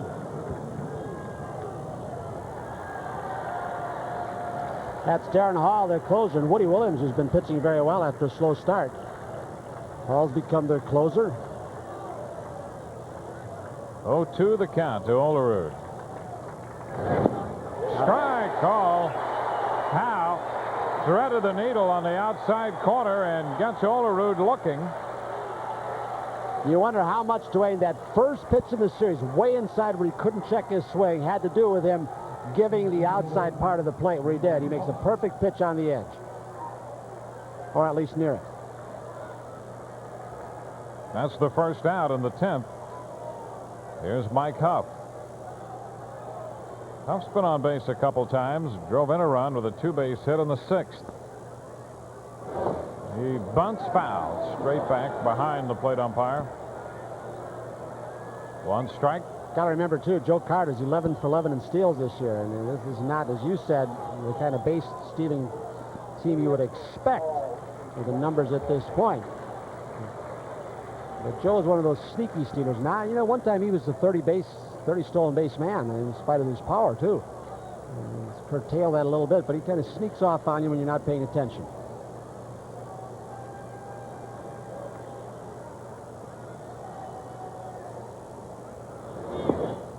Too low. 1 ball, 1 strike.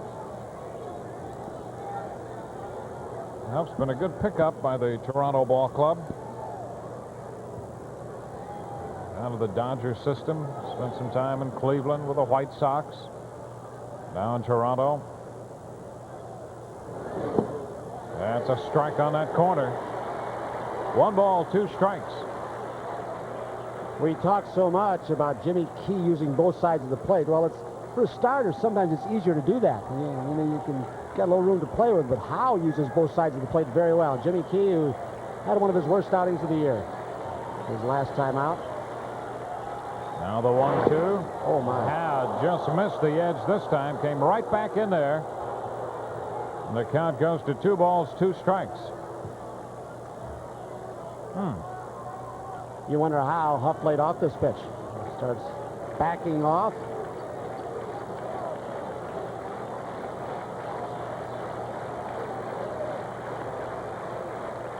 Check the runner. The 2-2 and a base hit the other way. Carter will make the turn at second and stop as O'Neill comes up with the ball. First and second. Carter's certainly not going to challenge O'Neill's arm as Huff singles into right.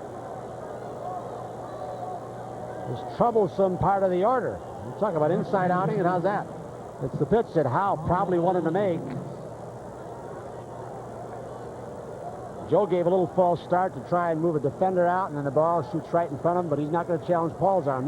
You see very few guys go first to third unless it's slow hit in this stadium. You're taking a chance because it is so close, and the good arms out there also. Here's Darnell Coles. First and second, one out.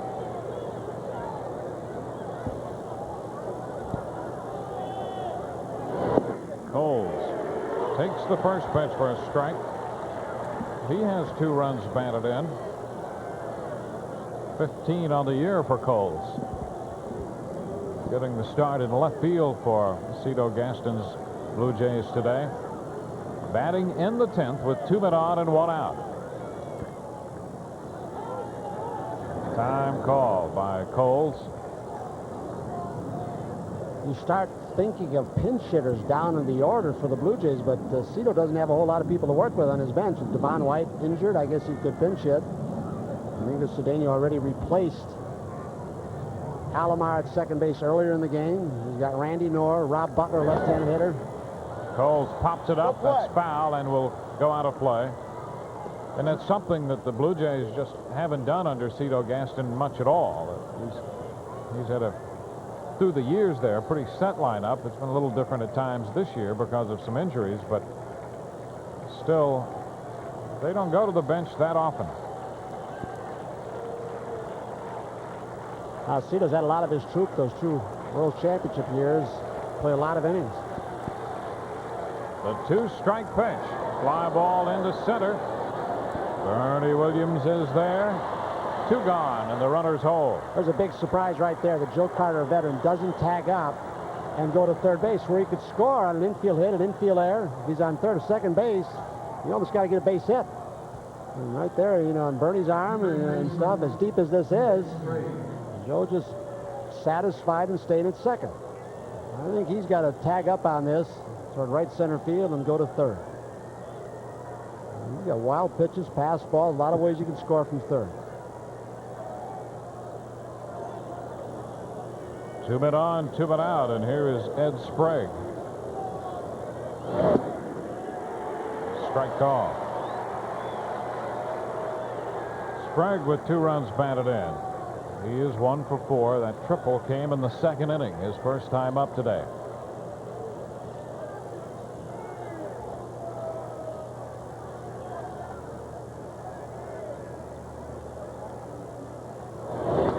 And a shot right back at Howe. Line drive, and Howe caught it to retire the side into 10th. No runs, 2 hits, and 2 men left on base. Bottom of the 10th coming, tied 6-6.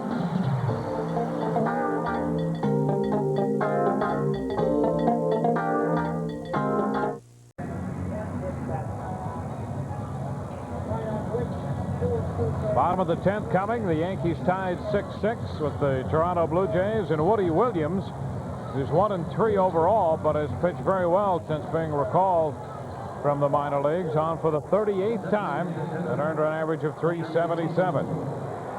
Danny Tartabull will be the first man to face Woody Williams. Tartabull has driven in 3 of the Yankee runs, connecting for a home run back in the 3rd. His 19th of the year. So Danny leads off the bottom of the 10th inning in this 6-6 ball game. And the first pitch from Williams is a strike. You're right. Since being recalled from their AAA Syracuse Farm Club in the middle of June, he's done a heck of a job. ERA below 2. Not overpowering. He'll throw that slider and spot the fastball. There's a little cutter. That one moving away from Tartabull as he was pulling off the pitch, and Danny's behind on the count, 2 strikes. Mattingly will follow. Williams tries to widen that plate a little bit. Missed out there, 1-2.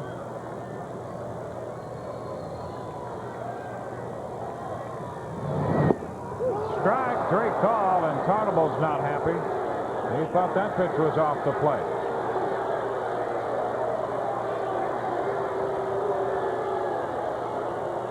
And Tarnable called out on strikes. Pitch after pitch. Woody Williams is shooting the outside corner. This fastball comes back a little bit, and you can see it's one of those pitches that more often than not, Matt Winans has been giving the pitcher. He may have missed a couple of those, but off the plate from up top, it looks like a ball. Now, And Danny, you're right. Danny Tarnable called out on strikes, and Don Mattingly steps in to a standing ovation. Mattingly takes the first pitch for a ball. The fans still on their feet, responding to the fact that they might be seeing Mattingly for the last time this year. And he fouls this one back. Took a rip, and the count is 1-1. Bottom of the 10th, tied 1-1. Bunch of stories in the paper this morning. Mattingly pointing out that they might have been a little more dramatic than he thought they would be about the possibility of him not playing again if the work stoppage is prolonged into next year, into the season. He swings and lets a fly ball into center. Huff is there and makes the catch for the second out. Fastball up and away, you know, pitch that, you know, times when Don is swinging the bat well, if you get that right hand through, pitch you can pull to right center field. You're hitting just with your top hand, a lazy fly ball to center. Now Jim Lawrence, he has walked and grounded out since entering the game in the 5th inning, replacing Mike Stanley.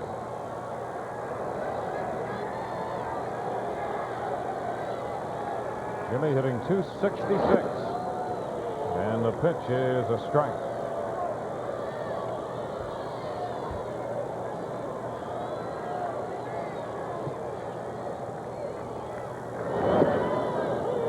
Wow.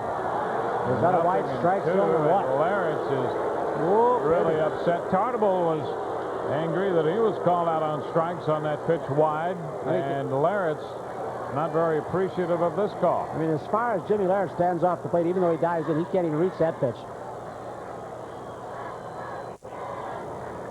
He goes out farther. Williams, absolutely. He's going to take it out a little bit wider just to see. I don't blame Pat Borders for that. 1 ball, 2 strikes. Out there again. 2-2 the count. He didn't like to waste that at bat in the tie ball game. Extra innings, or have it wasted for him. That's what he thinks. The 2-2, ball 3. So the count is full. Base is empty, 2 outs, bottom of the 10th. Here it is, 3-2 and a tap foul.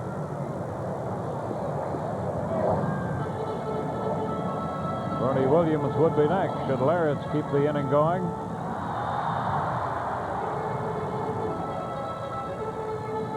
One of Jimmy's home runs, one of his 17 coming off Toronto pitching. He connected off Dave Stewart.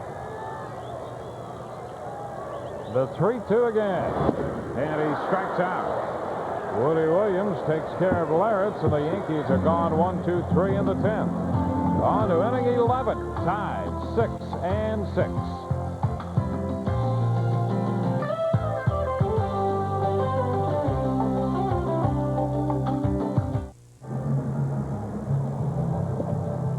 On to the 11th, the Yankees and the Toronto Blue Jays tied 6-6.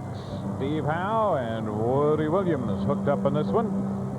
Steve, the third Yankee pitcher. Melito Perez, 6 1/3, gave up 5 runs, 4 earned.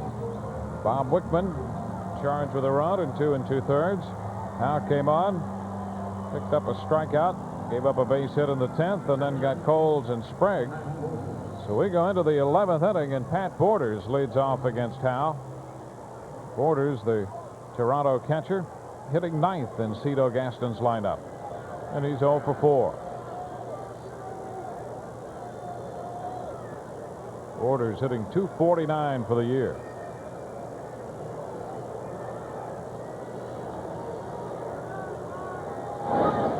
And fouls this one outside of first, down in front of Bob Baylor. Say the way Steve Howe's ball moves, and he's got that one that tails away like that. Sometimes a good sinker, and then he can cut the ball in. He's a hard guy to get the ball in the fat part of the bat. Natural tail. Coming in. And a little too close. I mean, how good is this control? You see where Larrett sets up. And he's in the area. Although he did have to make a pretty good play to finish off that 10th, didn't he? Yes, he did. Those reflexes are still there for him. 1-1 lifted into center, but Bernie Williams is there and makes the catch. One out here in the 11th inning. Now we'll swing to the top of the batting order. Howe will face Dick Schofield, who's been on base 3 times with a single and 2 walks.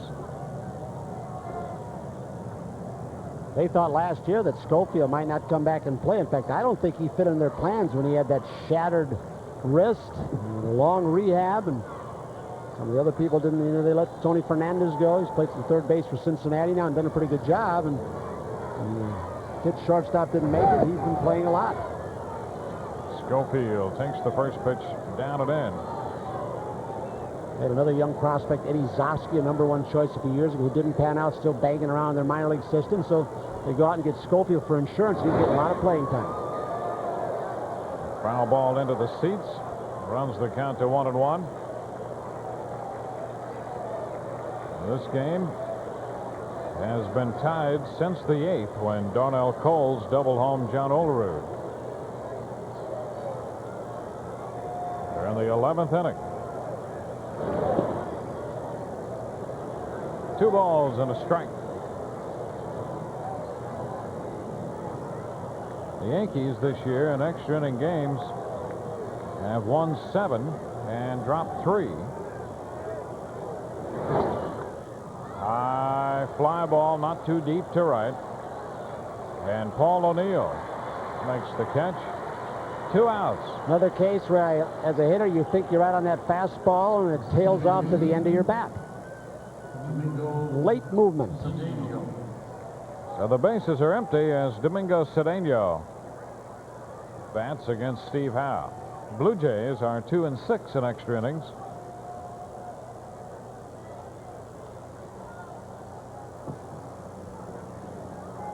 Cedeno with a pair of bases on balls. Chops this one toward third. Boggs with a pickup and the throw. Got him to retire the side. 1, 2, 3 go the Blue Jays. Bottom of the 11th coming. We're still tied at 6.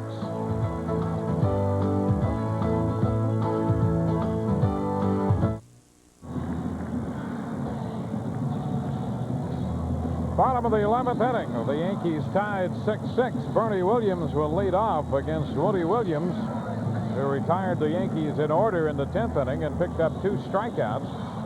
Williams hasn't given up a run, Woody Williams that is, in his last 14 2/3 innings. And Bernie will step in here leading off the Yankee 11th inning. A base hit in the 6th and a run scored for Bernie. He's hitting .291. And swings through this one. Woody Williams. You wonder, Dwayne, if there was any sense of urgency, and said I wouldn't talk about it. When Don Fear left the ballpark, he apparently was doing an interview with the Canadian broadcaster Buck Martinez, who works there, who was a player's rep for the Blue Jays before he retired, and apparently he was called out of that somewhat hurriedly, out of that, and hopefully there's some negotiations going on. There's Buck Martinez. Don went on with him up in Canada, in the telecast, and then left rather hurriedly. I thought maybe he'd want to talk to the players and inform them after the ball game, but he isn't around to do that, as far as we understand. There's a foul ball out of play, so the count is still 2 strikes. 11th hour negotiations sometimes can be very important when the economic pressures get a little bit heavier. It seems unlikely, but there's always that hope. And we'll bring you up to date on our post-game report as soon as this one's over. report the latest. Here's the 0-2 upstairs from Woody Williams. Well, Woody Williams sure, at this point, looks like he knows how to get ahead of hitters in a hurry and then try and finish them off. On deck, Mike Gallego.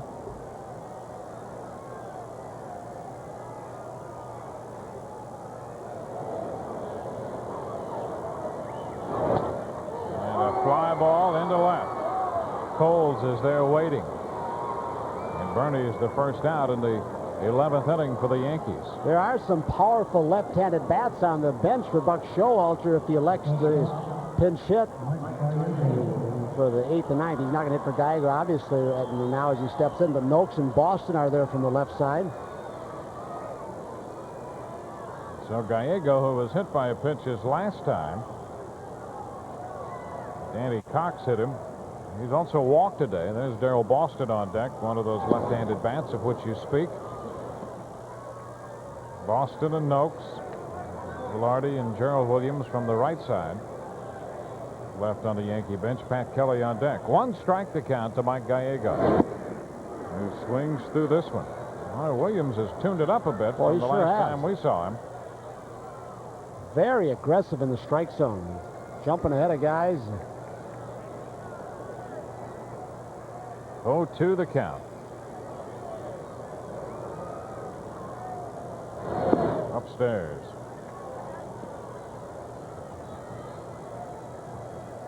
Ed Sprague at third. He's getting a real relationship with that third baseline, isn't he? He's been standing on it for several innings.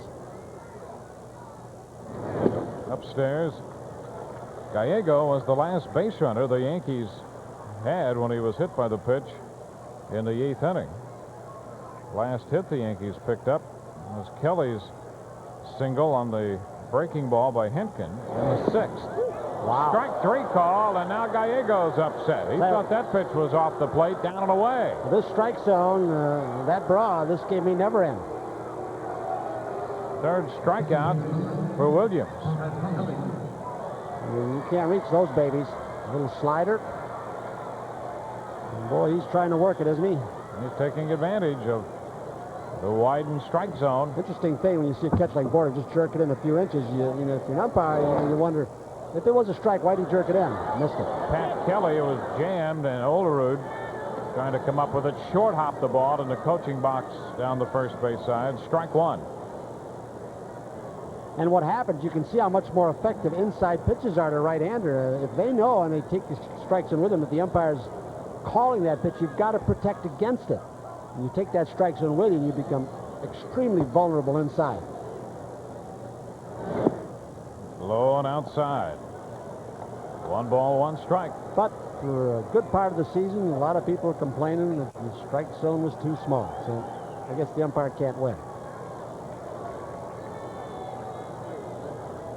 1-1 to count. Boy, he was Right late by there. 1 ball. I don't think I've ever seen Woody Williams throw the ball this way. You know, you wonder if something in his delivery, too, where the ball is sneaking in on him. Not just in on him, sneaking by him. Here's the 1-2. Low and outside. 2 balls, 2 strikes. You know, Woody Williams this season has been striking out almost 1 per inning pitched. Early on, he did have some control problems. He doesn't have it today, though.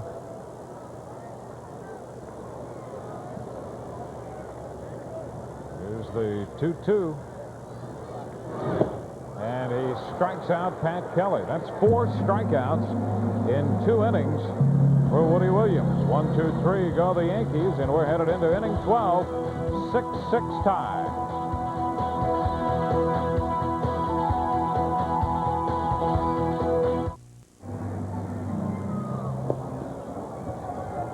Steve Howe goes back to the mound as the 12th inning rolls around, tied 6-6, the Yankees and the Blue Jays.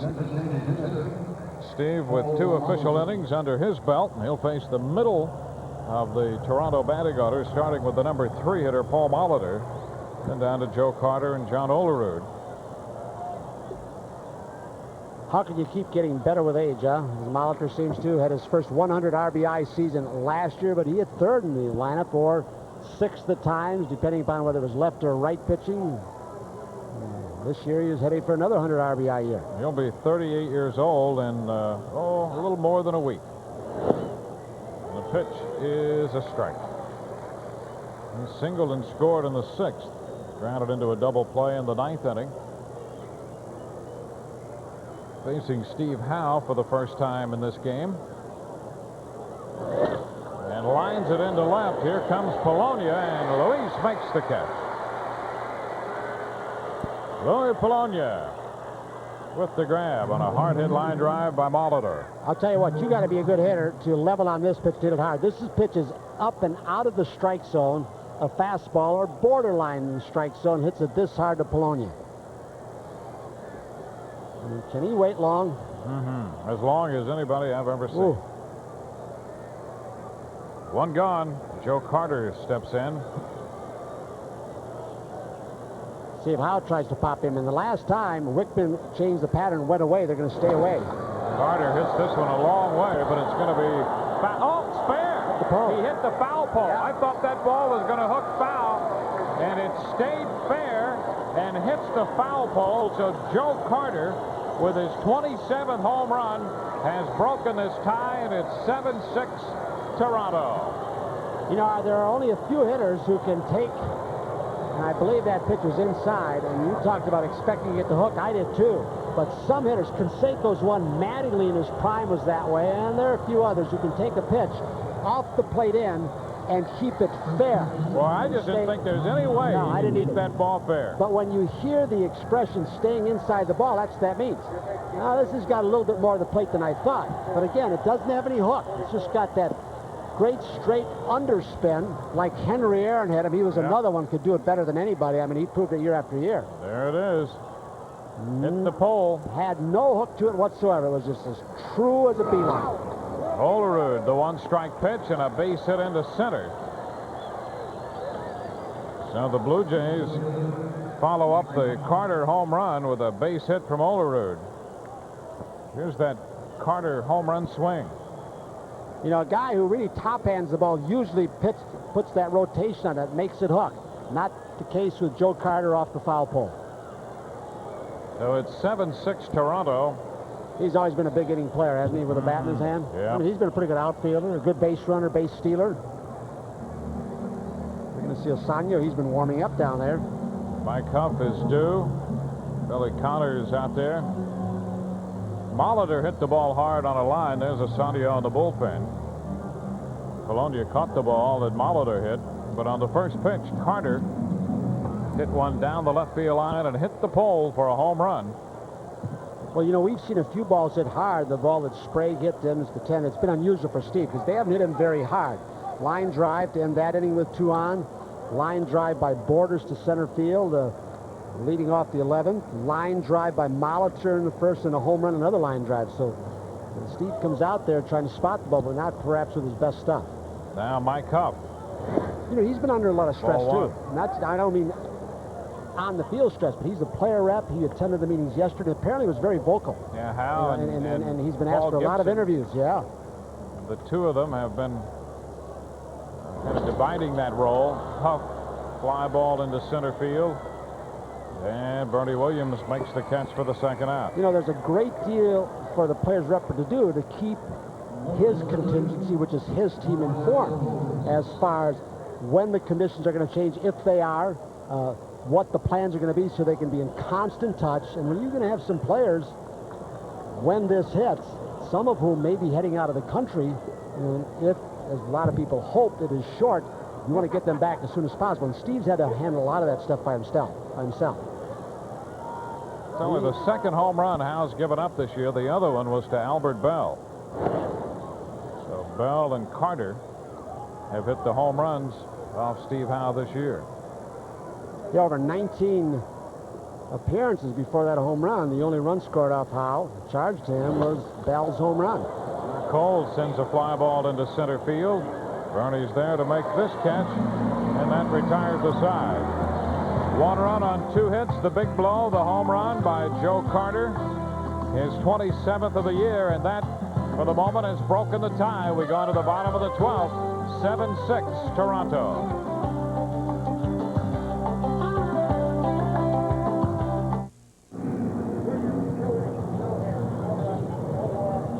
Bottom of the 12th in this 7-6 ball game. Joe Carter connecting in the top of the 12th to break the tie. Instead of changeup, I mean, you saw the way, or he tried to turn it over and probably get it away, and the ball looked like it might have been inside. See the ball high up on the pole and actually hit the pole.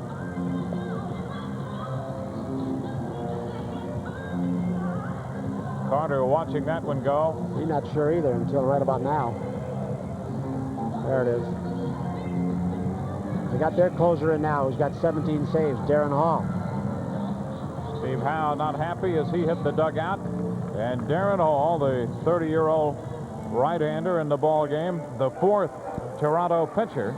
Boy, Woody Williams threw the ball extremely well. The 2 innings he pitched, struck out 4. And for the Yankees in the 12th against Hall, who has 17 saves and that 1-3 record. Is that a great story? A 30-year-old rookie be groomed as a closer now by the Blue Jays. Top of the batting order, Luis Polonia stepping in. Going outside. I think Ed Sprague at third base ought to get closer to the line and closer to Luis Polonia. Wow, is he daring him? Look at this. There he is. Really hitting .309. Takes a strike and the count is 1-1. Never forget that Philadelphia series on the artificial surface with Pete Rose. I mean, he was just in Willie Wilson's face the whole time. Every time he came up left-handed, halfway to home plate. And Polonia pulls it down the right side. Headed for the corner. Carter will dig it out, and Polonia has a leadoff double in the Yankee 12th. So the Yankees, who had not had a hit since the base hit back in the 6th inning by Pat Kelly, have a leadoff double in the 12th from Luis Polonia. His 21st double of the year. Little slider. Louis gets it down and in.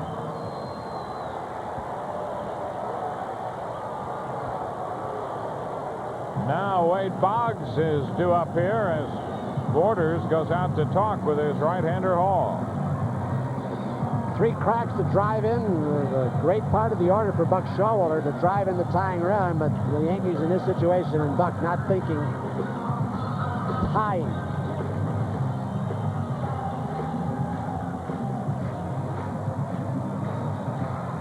Wade Boggs drove in a run with the fly ball to center.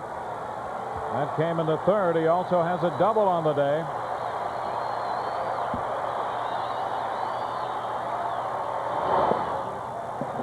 And the pitch is low. A ball, no strikes.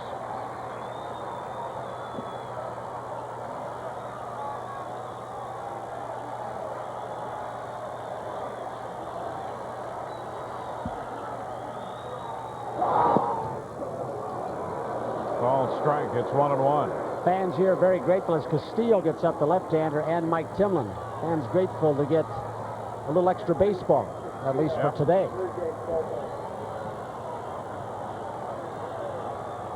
One and one. Crowd of better than 37,000 here today. There's ball 2. 2 balls and a strike. Henkin for 6, Cox for 3, Williams for 2 overpowering innings, and now Hall.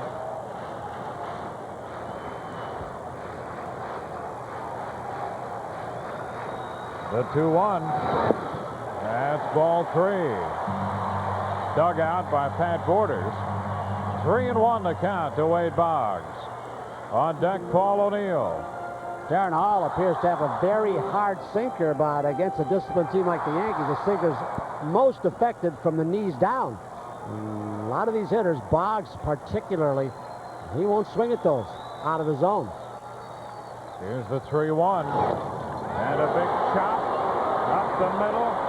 Schofield throw not in time. 1st and 3rd. Schofield came up with it and then could only get the lob away. Nowhere near in time at first base. Polonia goes to 3rd, and the Yankees will have men at 1st and 3rd with nobody out. You'll find that Domingo Cedeno was planted, ready to take it with 2 hands and throw it, and when Schofield caught in front of him, it's just instinct. I mean, he had a play, but he couldn't get a grip on the ball. Wade hustling out of the box, puts a little more pressure, and he just can't get a grip.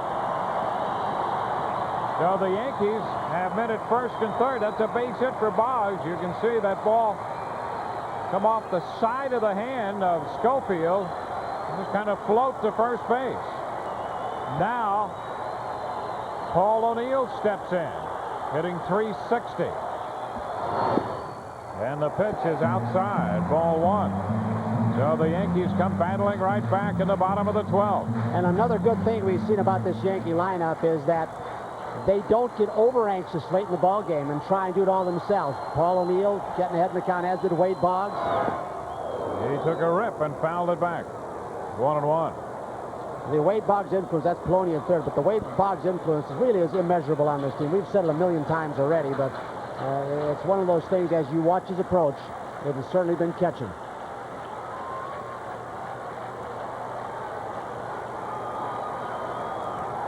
Hall to the plate. And a big chop. This will get a run home. Out at second and over to first for the double play. But Polonia scores to tie it as O'Neill bounces into a 6-3 double play. And this game is tied again. Paul now 0 for 5, and he's slipped below 260.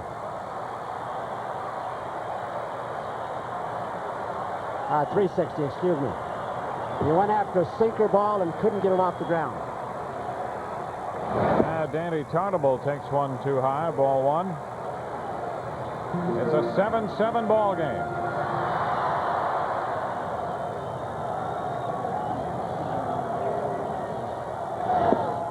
Upstairs, 2 balls, no strikes. You think with the possibility of a shortened season, I don't know what batting title is going to meet if the season is shorter. Rob Butcher upstairs keeping some math for Buck Showalter on Paul O'Neill. Well, I don't know. Danny pulling off this one. I mean, some have said that any kind of awards this year would be tainted. I think Matt Williams even said that with his 43 home runs if the season is shut off. Jimmy Key had indicated a little bit about the Cy Young Award maybe being tainted if he should be elected to it and the season isn't finished. 2 balls, 2 strikes with a foul ball. There's Jimmy Key. Jimmy dropping his 4th decision of the year last night. He currently sits there 17-4. 2-2 the count. Here it is. Ball 3. So full count, and should Tarnable reach, Mattingly would get a chance to bat. Down is on deck.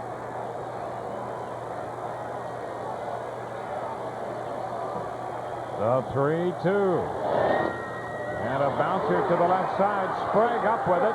The throw to first is in time, and we will continue this game moving into the 13th. The Yankees with a run on 2 hits, nobody left. On to the 13th, tied 7-7.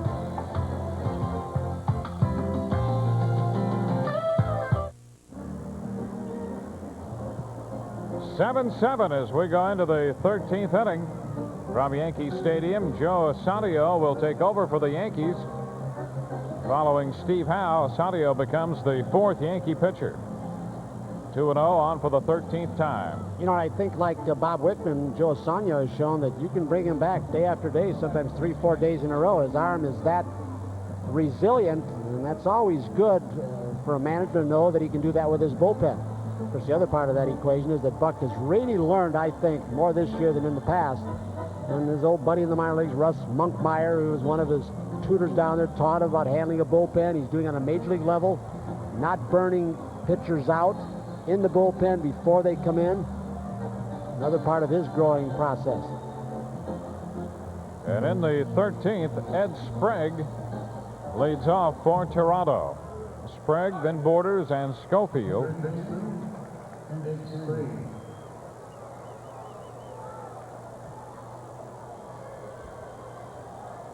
Three innings for Howe. He gave up 3 hits, 1 run on the Carter home run, struck out 1, didn't walk anybody.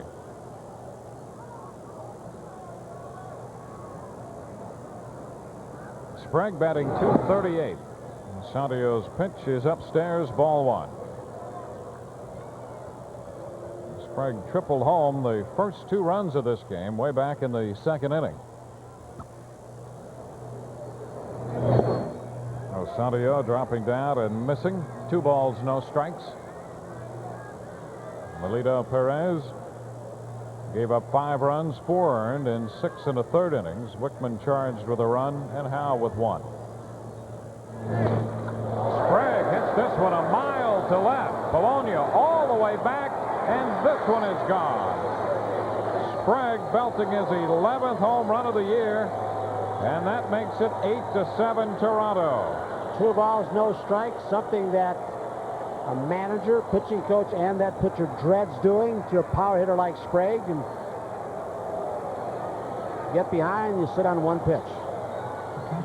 So Ed Sprague, who opened the scoring, gives Toronto the lead in the 13th with his 11th home run of the year. The fastball up, and the old familiar phrase, up and out over the plate.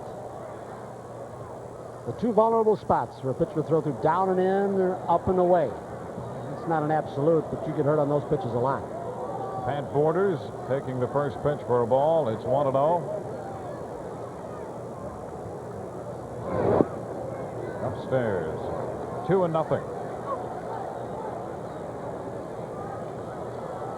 Well, the Blue Jays with a run in the 12th inning. Yankees came back to tie again. Now another run on the long ball in the 13th. Borders out in front, pops it into short left for Polonia. 1 gone. You feel the atmosphere of this game. You know, it's kind of right now like before the game, that uncertainty about what's going to happen, and now you've got a game like this bouncing back and forth.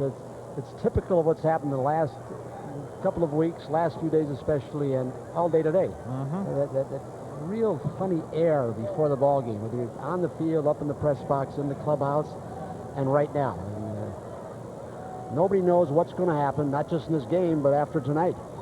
Dick Schofield shortens on the bat. That's a strike. Very almost eerie. Now, eerie may be too strong of a word. But certainly an unfamiliar feeling. Yeah. Strange. 0-1 the count. This one skipping by Laretz. 1 ball, 1 strike.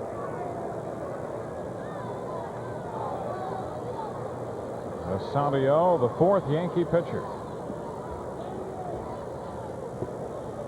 Joe worked 2/3 of an inning last night against Baltimore, ultimately charged with 3 runs on 3 hits.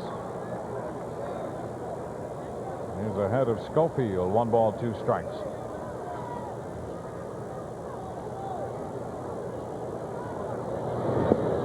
And Schofield is out on strikes. He was out in front. That's the part in the count that Joe would like to get to, and this catcher Laretz too. Get ahead and be able to throw the forkball, his out pitch.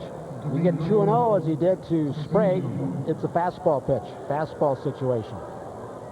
Now Domingo Cedeno. Might be more important for Joe than a Steve Howe or a power pitch like Wickman to get ahead so he can use that pitch. Power pitcher can challenge you with a fastball. A strike on the outside part of the plate. Sandio started that one a little wide and caught the corner.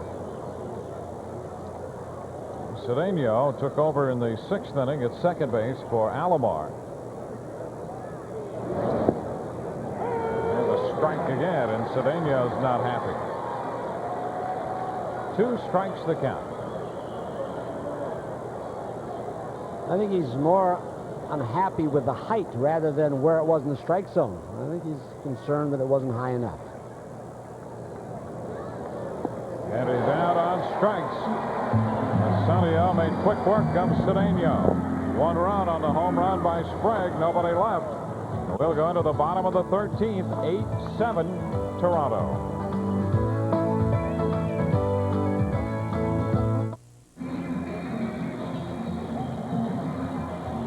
We go into the bottom of the 13th. 8-7. Toronto out in front. And the Yankees will have Don Mattingly at the plate to lead off.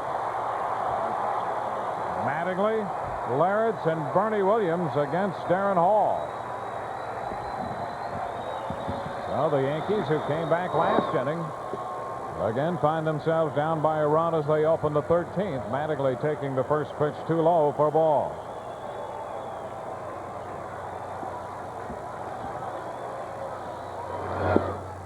Down and in. 2 balls and nothing. Don't know if this is important enough to interrupt Don's at bat in a one-run game, but we understand the Donald Fear, Gene Orrs of the Players Association having a press conference right now. Do not know the significance of it. You know, hope it's positive news. We'll try and find out. And there is ball 3. 3-0. Yeah, you can bet he's got a green light. If he likes it in his area. Going away. And it's a strike away from him. 3-1. Darryl Boston is on deck. Larrett's scheduled to hit.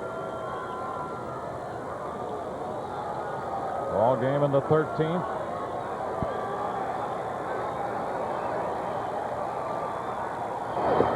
And there's ball 4. So a leadoff walk. Mattingly's aboard, and now Darryl Boston will hit for Larrett's. That's the first walk given up by the Toronto bullpen. Hinkin walked 3. Darrell's 5 for 24 as a pinch hitter. A couple of home runs. He had some important big hits earlier in the season, pinch hitting. He's also got 6 runs batted in as Galen Cisco goes to the bullpen phone.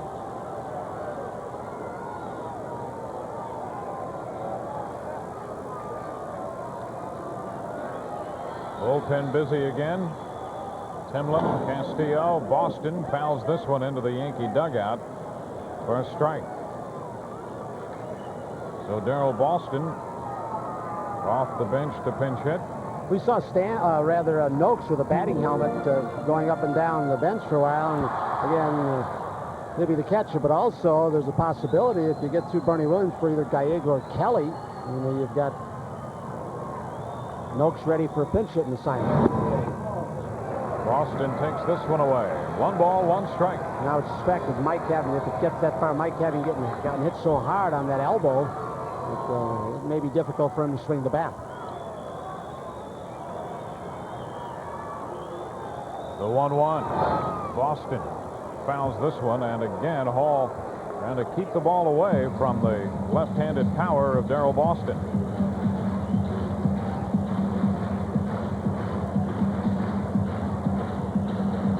Buck Showalter looking on.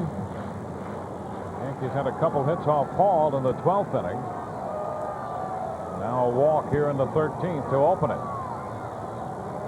Boston behind Hall. 1 ball, 2 strikes. Very close for ball 2. He's been shooting that outside corner with that sinker ball to the left-handers, and it's the kind of pitch that Darren Hall looks like he needs.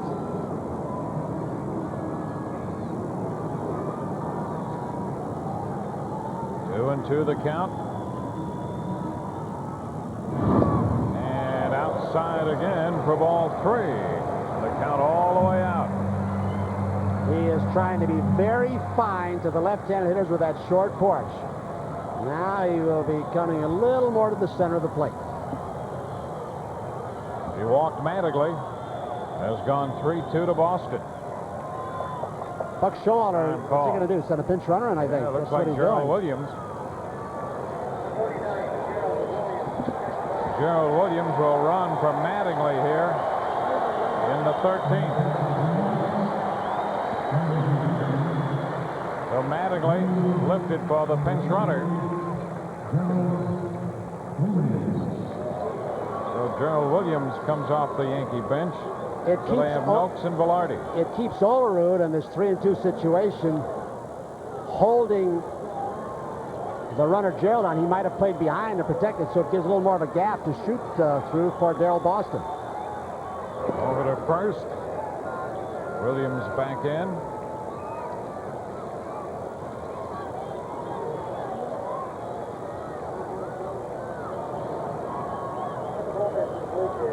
Hall straddling the rubber for a time, looking over there. Now he's ready. There goes Gerald Williams, and the pitch is foul. A bouncer over the Yankee dugout. Say, we've had a few games lately where there's been a lot of emotional swings, huh?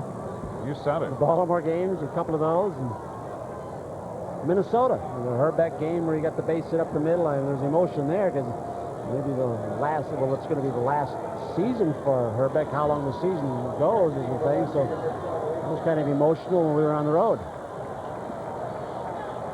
3 balls, 2 strikes. There goes Gerald again, and a shot to first. Olerud What a play. with the pickup, knocked it down and makes the play. Gerald Williams arrived safely at second. He was breaking with a pitch as Boston hit the ball sharply, and Olerud made a nice play to knock it down and get the out at first. Well, it's a time where if the strategy that Buck was thinking about to keep Olerud there, to keep the hole open, almost works. I mean, he made a terrific play on a very hard hit ball to even get the glove on it. Well, he came off the bag aggressively to protect the gap. 1 on, 1 out. And now Bernie Williams will bat with Gerald at second. The Yankees are trailing 8-7 in the 13th inning.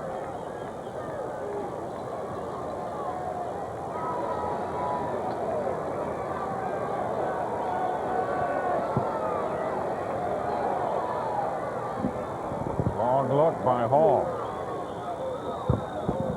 Here's the pitch. And a fastball strikes him with a strike. Hall, the 4th Blue Jay pitcher. Very concerned about Gerald Williams. Tailing, sinking action to Bernie.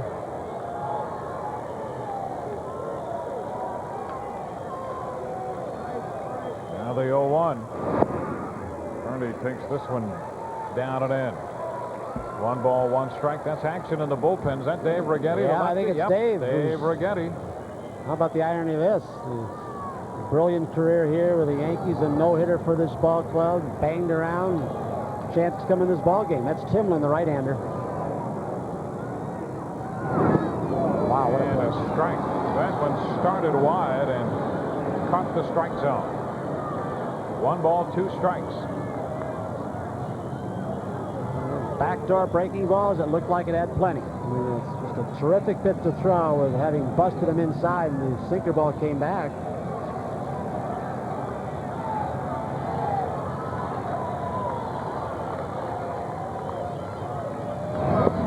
This one wide, stayed out there. 2 balls, 2 strikes. They are really making Darren Hall work. Mike Gallego on deck.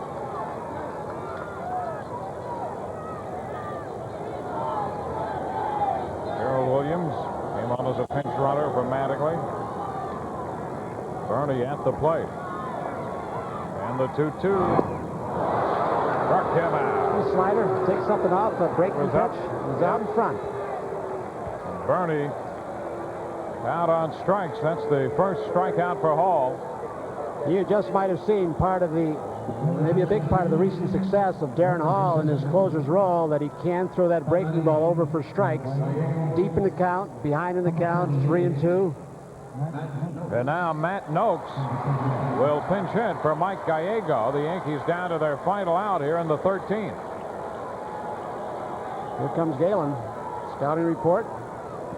So Noakes has been announced with Gerald Williams standing on second base and 2 gone. Cisco and Borders on their way to the mound. That Toronto bullpen has been busy with the lefty Righetti, Timlin the right-hander, Hall out there. He's been their closer. He has 17 saves. This is his game to win or lose now.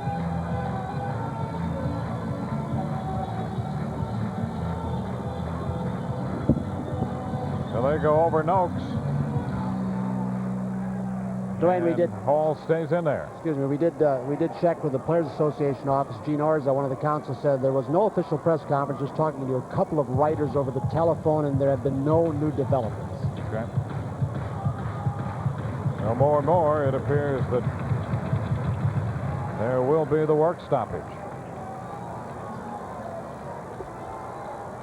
Now Noakes. Matt hitting .295 with 7 home runs. Taking one big swing. And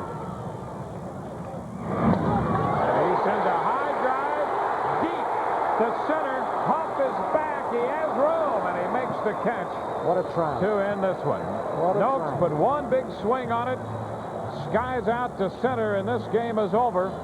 In 13 innings, the Toronto Blue Jays have beaten the Yankees this afternoon 8-7. The Yankees leave a man on in the 13th, and this one is all over.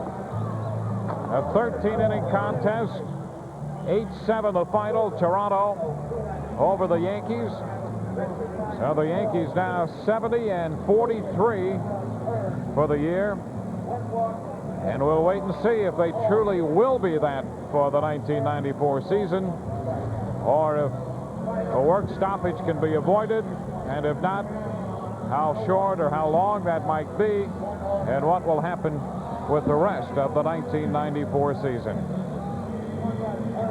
Matt Noakes jumped on the first pitch, hit it a long way to center, but Huff had room. And because Darren Hall kept that in such a good spot, down where Matt likes it, but down and away where he couldn't pull the ball. But he certainly almost gave the Yankee bench a thrill, the Yankee fans a thrill, and a little scare for the Blue Jays and Darren Hall. All before 37,000 plus at Yankee Stadium, and the Blue Jays win in 13, 8-7. We'll be back in a moment.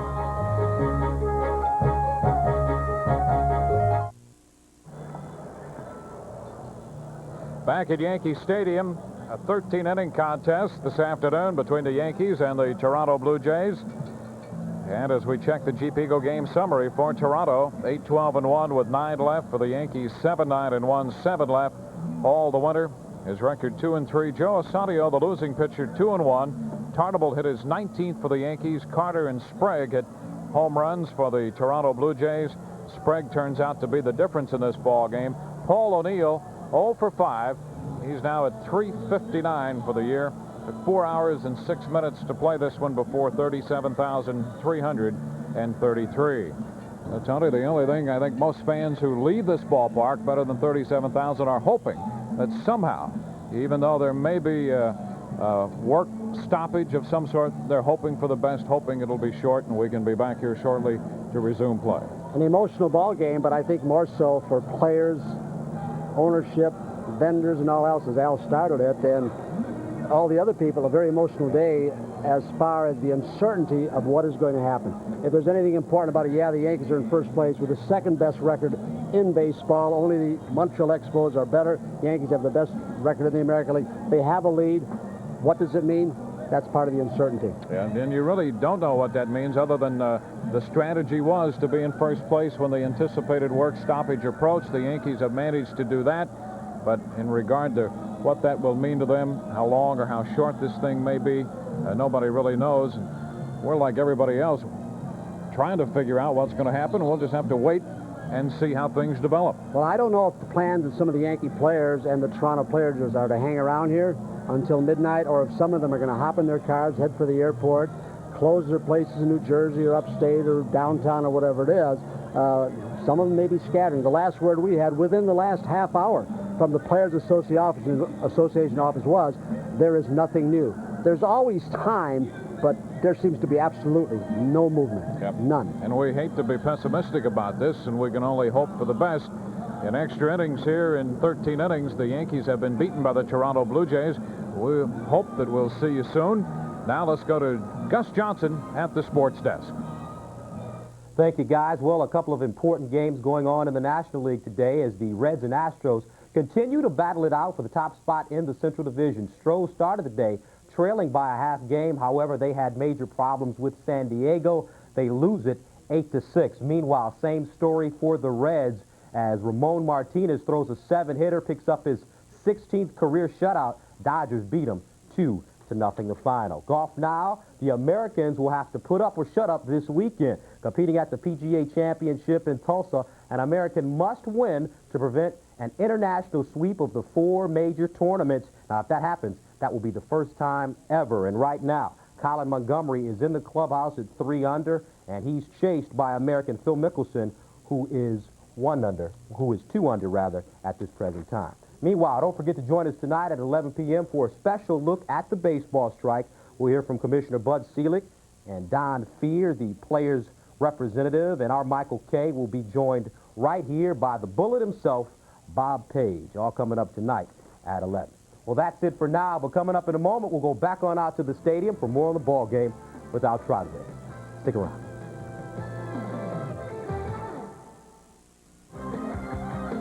It's all over this afternoon at Yankee Stadium. In 13 innings, the Blue Jays have beaten the New York Yankees, the final 8-7. Coming up next, the postgame report with Al Trotwood, Gus Johnson at the sports desk, and Michael Kay with the clubhouse report. Reminder coming up tonight on the sports desk, a strike special with Bob Page beginning at 11 p.m. For Tony Kubek, I'm Dwayne Stats from Yankee Stadium. So long, everyone. New York Yankees baseball has been brought to you by Zima, a unique alcohol beverage. By Delta, the official airline of the New York Yankees and Madison Square Garden. You'll love the way we fly. By your neighborhood 7-Eleven. Oh, thank heaven for 7-Eleven. By 9X Yellow Pages. More information, more solutions, more stuff. And by Modell's. Gotta go to Moe's.